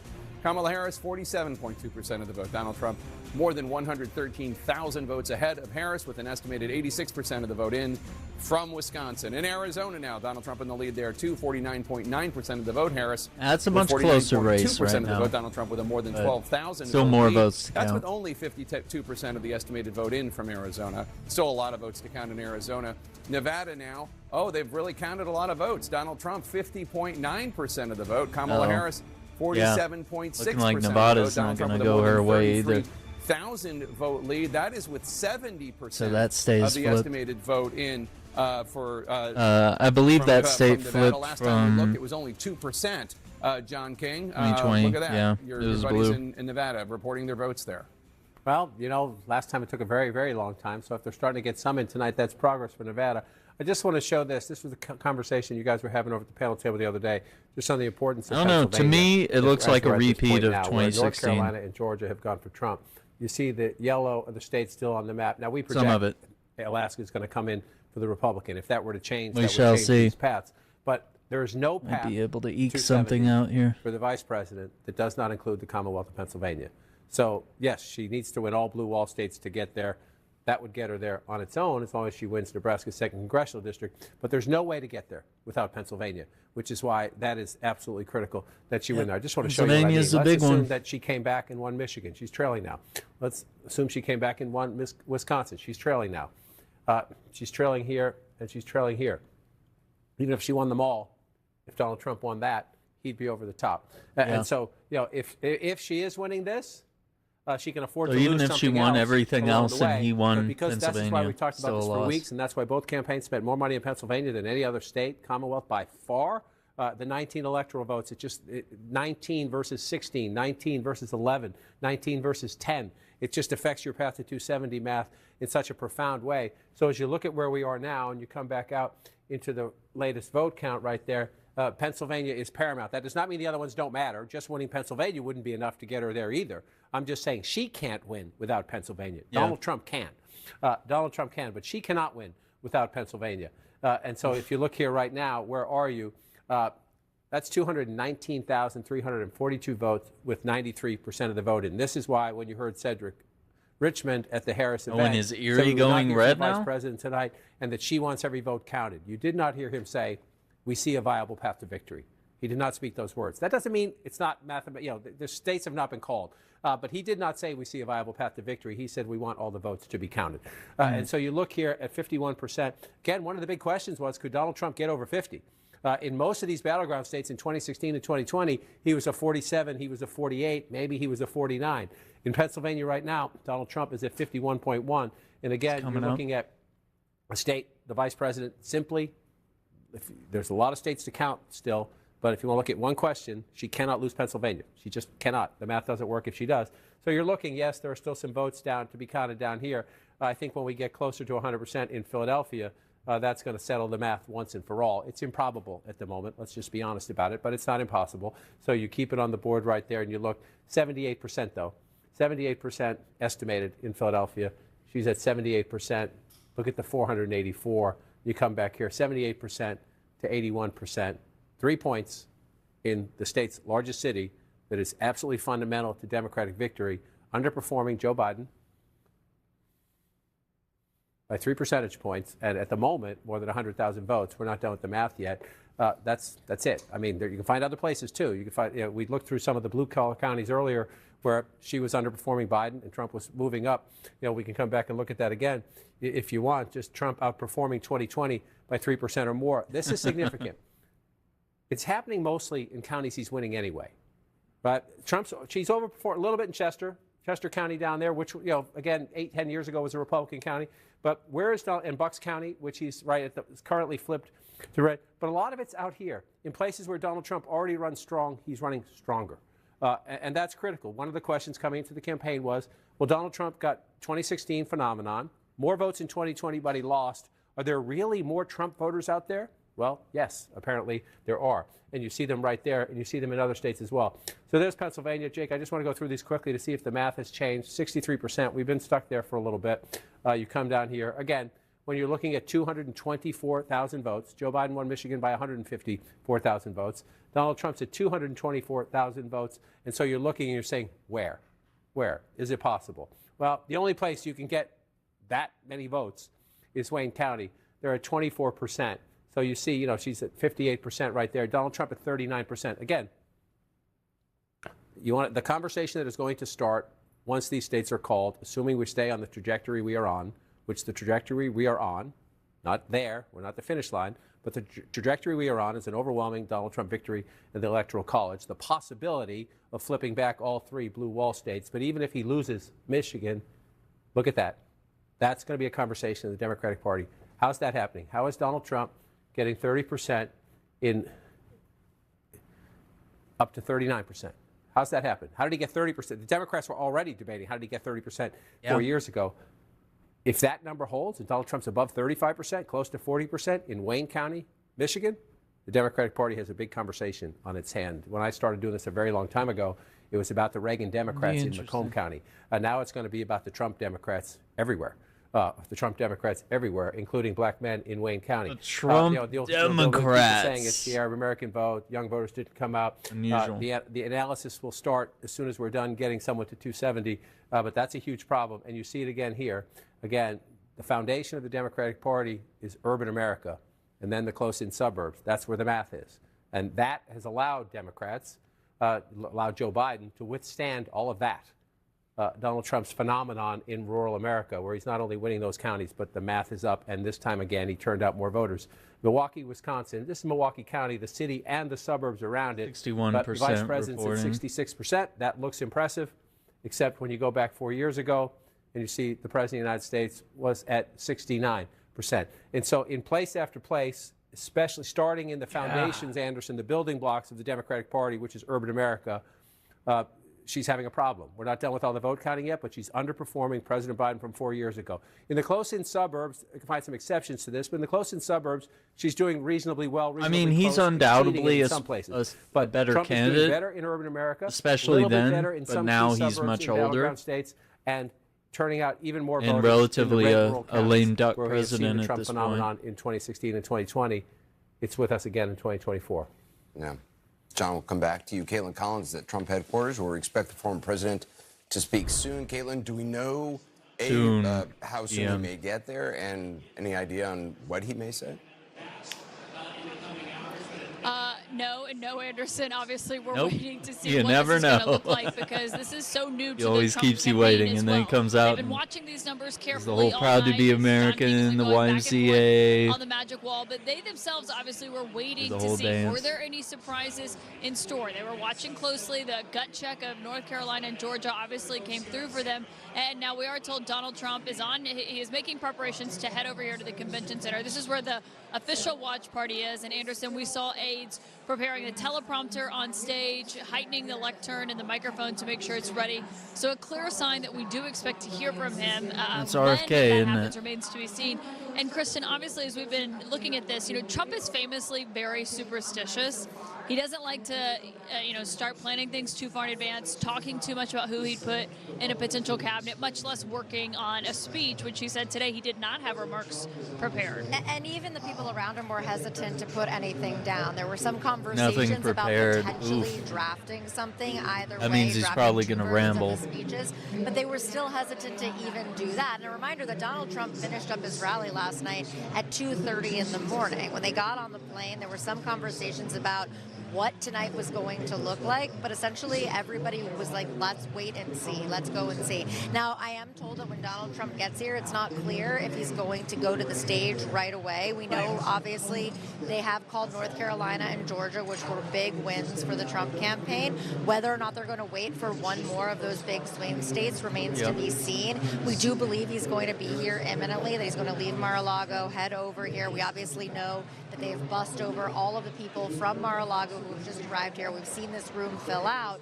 But how exactly he's going to handle this moment remains to be seen. We know what happened, obviously, in 2020. I am told he's in a very different headspace now than he was at that point, probably because of the fact that they are telling him that he could win this. Yeah, you could sense that today when he was voting at his polling place as well. He was talking in more reflective ways about the campaign. He was saying he believed it was one of the best campaigns they've ever run, talking about in terms of just pure messaging. I mean, obviously, some of his allies would disagree from the candidate himself on that front. But one thing about this AP says 210 to 247. who were invited by the campaign. A lot of his allies were also at Mar-a-Lago with him. People like Elon Musk, Robert F. Kennedy Jr., Dana White. We've seen Senator Marco Rubio trickling in here. House Speaker Mike Johnson is also on the way. So it's also important to see who's going to be around him. That's going to matter to Donald Trump a lot. It's going to matter to Donald Trump a lot who actually steps up and shows up here tonight, who left their races early before they were called or right after they were called to come to Palm Beach. And we were told that there were a lot of people considering doing that because of the fact that they know Donald Trump cares about loyalty. They were considering coming if it looked like the race was going the way that it currently looks like it's going. So we can likely expect more House members here that we've seen already. Yeah, and we know family members obviously have been around him. We saw, I was told by someone that Barron Trump was with him in Mar-a-Lago earlier. Obviously, Melania Trump went and voted with him at their polling place just a few hours after y'all got back from Michigan from that early morning rally. Ivanka Trump, Jared Kushner, I think that's an open question. They do live down here, obviously, in South Florida, but they have not been prominent faces on the campaign trail. And even during his trials, I mean, one thing to remember is that they came and saw him after he was convicted, but stayed behind closed doors at all times. They were up at Trump Tower. They never made an appearance with him. He has really done this campaign without any of their help. They've been with just Aaron. Yeah. Okay, let me get some more water. Thank you. Jake, back to you. Thanks so much. We have a major projection in the battle for control Hang on. of Congress. I was about to get some water, but now we're talking Congress. The Republicans will win back control of the United States Senate. We can make this projection because CNN projects Republicans win the U.S. So Senate I was right seat about in that. Nebraska. The GOP picking up enough seats to reclaim the majority that they lost 4 years ago. This is a huge victory for Donald Trump's party as we're still waiting the final outcome of the presidential race. And Dana Bash, there were a lot of questions in the air about what was going to happen. Ultimately, what happened with the U.S. Senate is what we generally thought was going to happen. Republicans now have control. It was a very, very good map for Republicans this time around and a very bad map for Democrats. One of the questions was whether or not these kind of brand name, long-serving Democrats would be able to kind of outperform the realities of their states, whether it's John Tester in Montana or Sherrod Brown in Ohio. And the answer is no. Yeah, Sherrod Brown is a great example because he came to office in 2006 during a kind of blue wave, survived 2018. Yeah, we'll let them talk. Always there for when I'm going to get some more water for Democrats, and that was not this year. I mean, let's talk about the significance of a Republican Senate if, and I repeat, if Donald Trump is elected president. It means that they can confirm without any Democratic votes any appointment he makes to his cabinet, to the government, to the Supreme Court, should there be a vacancy. It's an enormous advantage to a president. And at this point, we haven't talked about it much, but in the House, although that hasn't been decided yet, the Republicans have flipped 3 Democratic seats.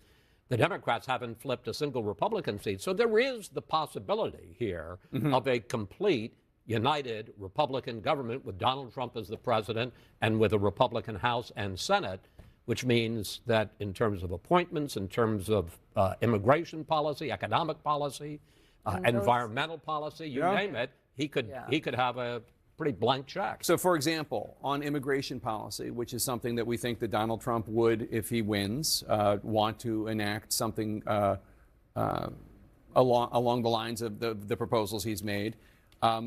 Republicans have said, we passed an immigration bill, H.R. 2, which was a compromise package.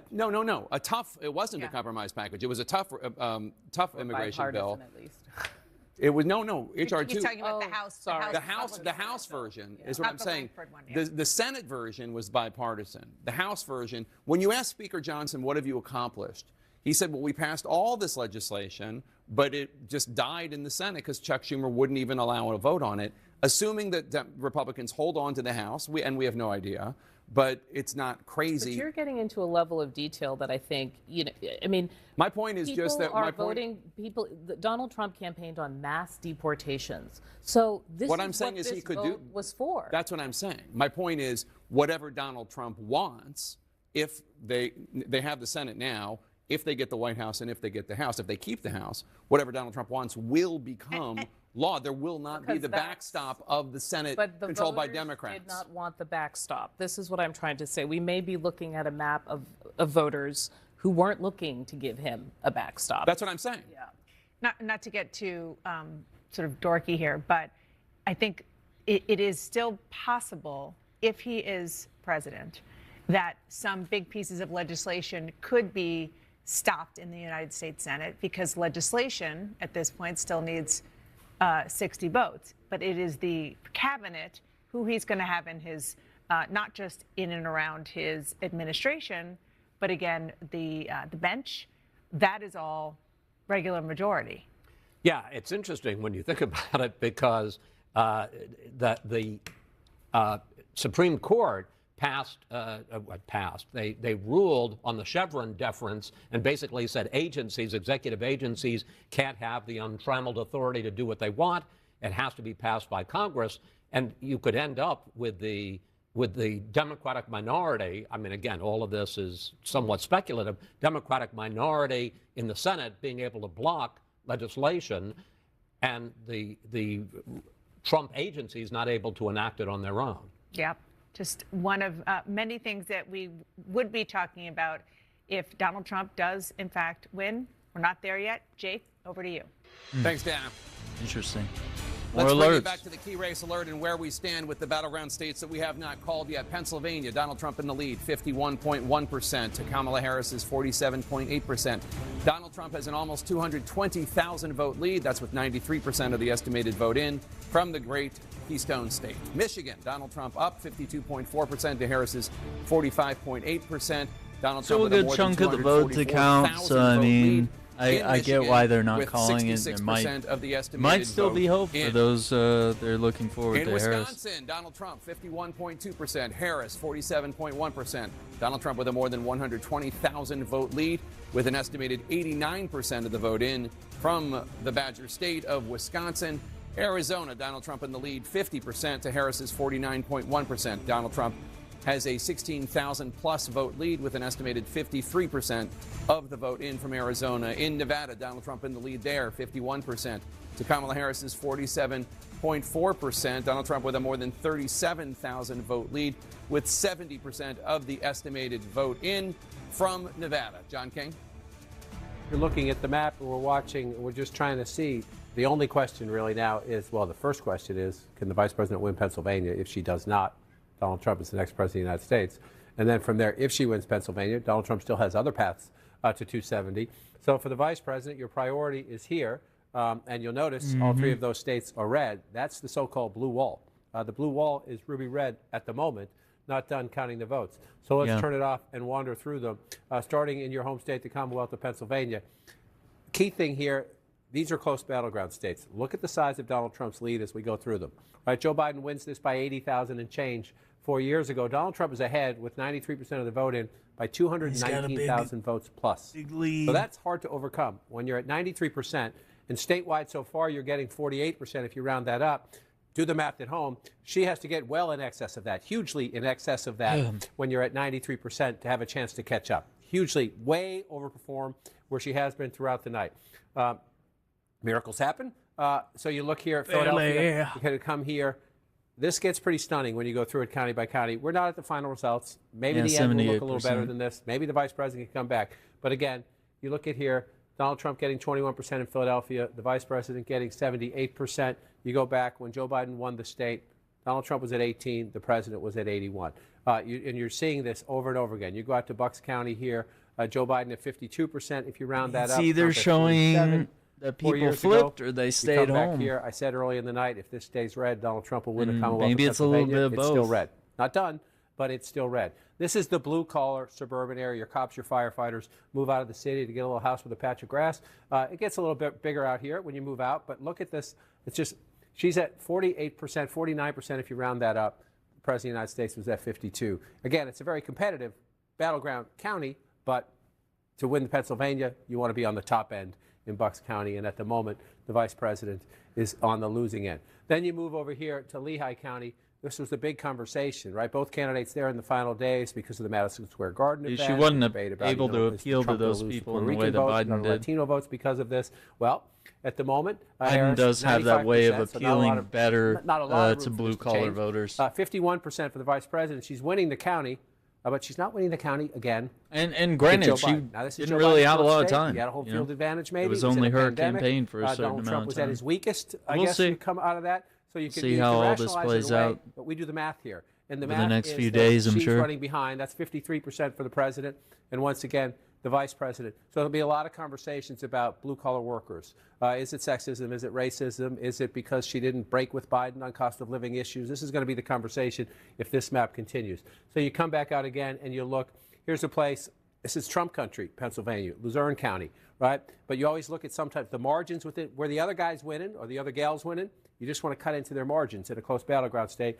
Donald Trump at 60, the vice president at 39%, and you come back here, Joe Biden at 42%. That's the difference. The margins within some of these places, even where you're losing, you have to improve your margins. Where you're winning, run them up. Where you're losing, try to cut the other guy's margins up. And she simply has failed to do that across the Commonwealth of Pennsylvania. I could go on, but the point is the point. And then there's this. Again, in a big state like this, a complicated state like this, this is just Trump country. 70% here, 51% there, a little bit more competitive, but 75% there, 73% there. That's how he does it. And you have to combat that and contrast that. And even in those counties, again, in most of them, Harris not matching where the president was. So that's the Commonwealth of Pennsylvania. You look at the popular vote when you come on out. Again, Donald Trump lost the popular vote twice. Even when he won the presidency in 2016, he lost the popular vote. He lost it by more than 7 million votes 4 years ago.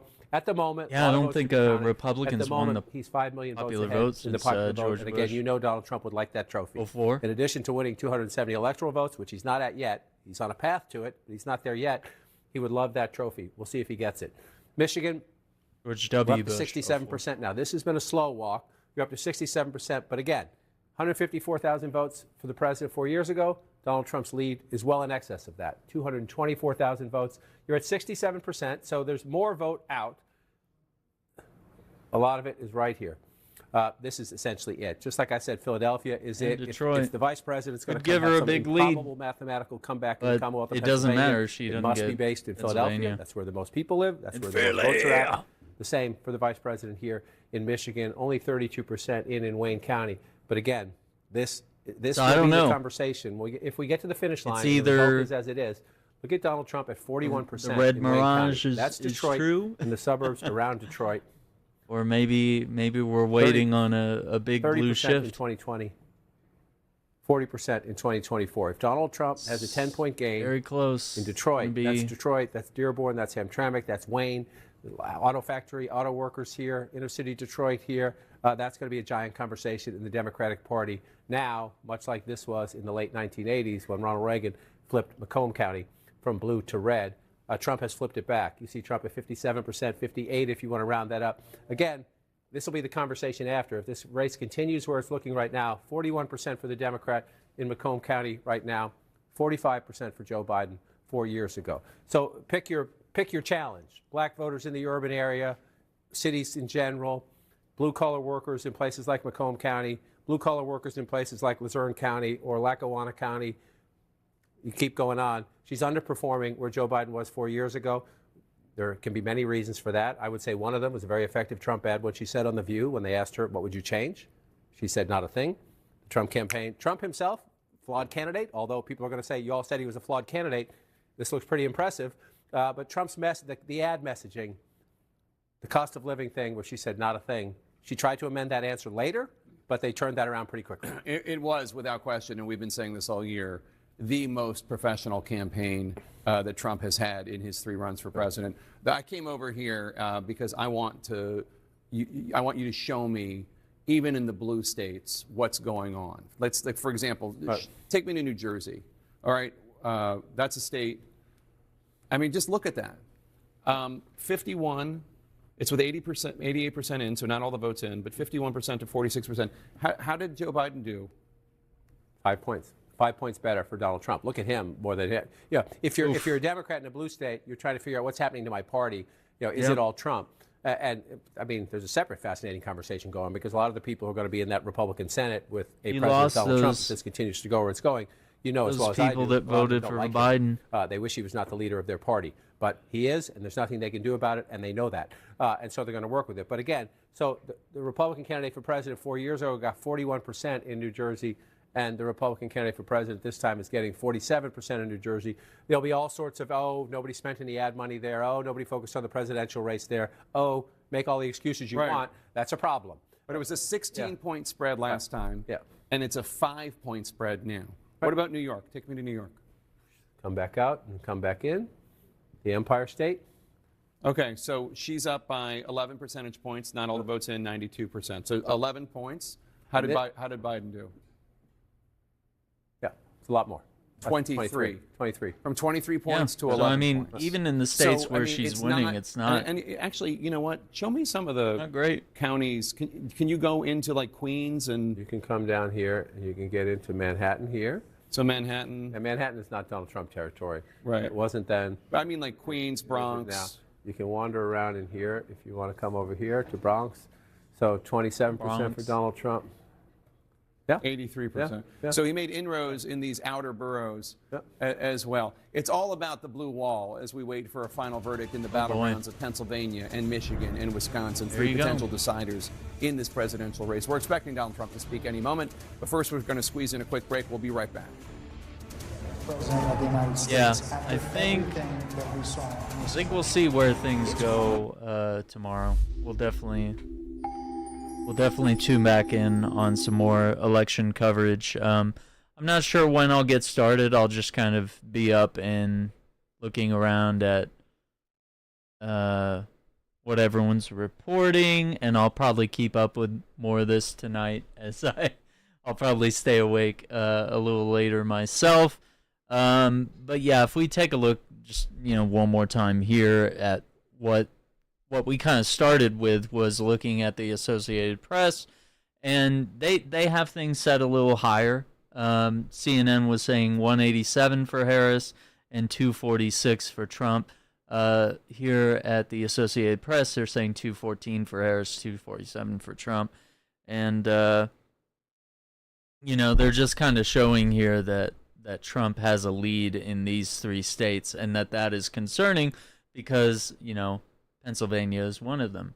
So that could go badly. Now, Arizona could go either way. Alaska is definitively Trump. Hawaii is probably definitively Kamala Harris. I don't know why. Okay. And Nevada is, still reporting, but obviously Donald Trump has a lead there, which is unusual because last time Nevada was blue. Let's see, Ruben Gallego. Let's actually check. Does he still have? Okay, my bad. Not Las Vegas. Yeah, still has a lead over Kerry Lake. So they haven't called the race, but it's still a pretty good lead, and it's hopeful.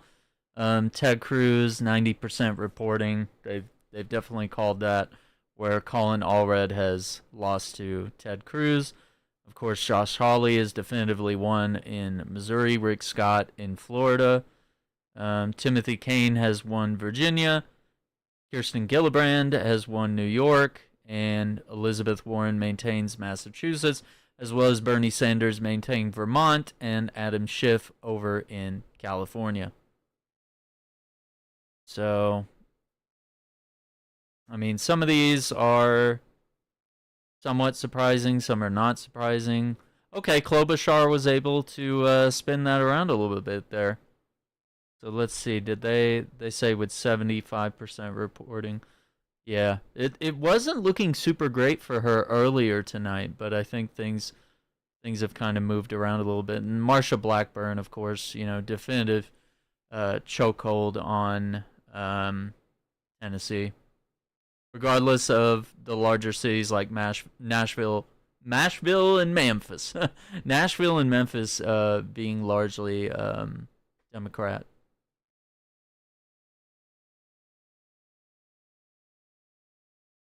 And then same over here. In Florida, some of its bigger cities skew blue. Okay, and it's looking like the independent candidate in Maine coming along quite well. Yeah, no Senate races in New Hampshire. Okay. And then if we're looking at the House, it's looking like Republicans might be able to do. They've already said that due to the 2 seats that they've gained here, they will take the House or the Senate. But it's looking a little tighter on the House, but it's kind of the way I see it. It is starting to look like they could potentially also take the House and the Senate, and they may very well take the presidency. Or if they don't get the presidency, it's possible Harris will be president and not have the Senate or the House, and won't be able to do all that much. And then midterm elections will hit, and sure enough, either Democrats will make a comeback then, or Republicans will just further stomp them, and you'll end up with a horrific lame duck president kind of situation here. But I mean, you can see just in general when it comes to the votes here, 61 million to 66 million. It's pretty close. It's still a lot of people. I think one of the things that we pulled up earlier on the calculator was adding up the amount of voters. Biden had 81 million, Trump had 74 million, and we add that together to get the total. At least the total number of people that voted in the Democratic and Republican parties. We weren't calculating the independents, third-party voters. But yeah, just to kind of get that number and get an idea of, are there more people voting in this election, or did more people stay home? Were less people invested in this race? I think that's going to be the interesting thing to figure out. There's still more time. There's still a lot of votes to be counted before that data is solidified, but that was my guess, is that people have either chosen to stay home, didn't vote, or they voted third party, or they voted, maybe people that voted for Biden in the last election voted for Trump this election, And that could be what we're looking at, and that's why he might have a lead in some of these states where, in the previous election he was down, 10% or more. So that's shocking. We'll see. So once again, I hope you enjoyed our coverage here. I have plenty of more videos that I'm working on the channel, covering a lot of the major issues that we face. But I want to finish up some of the election coverage before we dive back into the issues and start talking about different forms of policy and just various opinions and discussions around politics. So we will dive more into that. You are watching the Aaron Shack Politics channel. I hope you're enjoying this. Definitely hit that like button, subscribe to the channel, ring the notification bell so you don't miss out on future videos and live streams. I have some more news on the way, but let's stick with the election stuff. I'll be right back at it tomorrow as soon as there is more for us to talk about. Get some rest, have a good night, be safe, and we'll see you on the next one.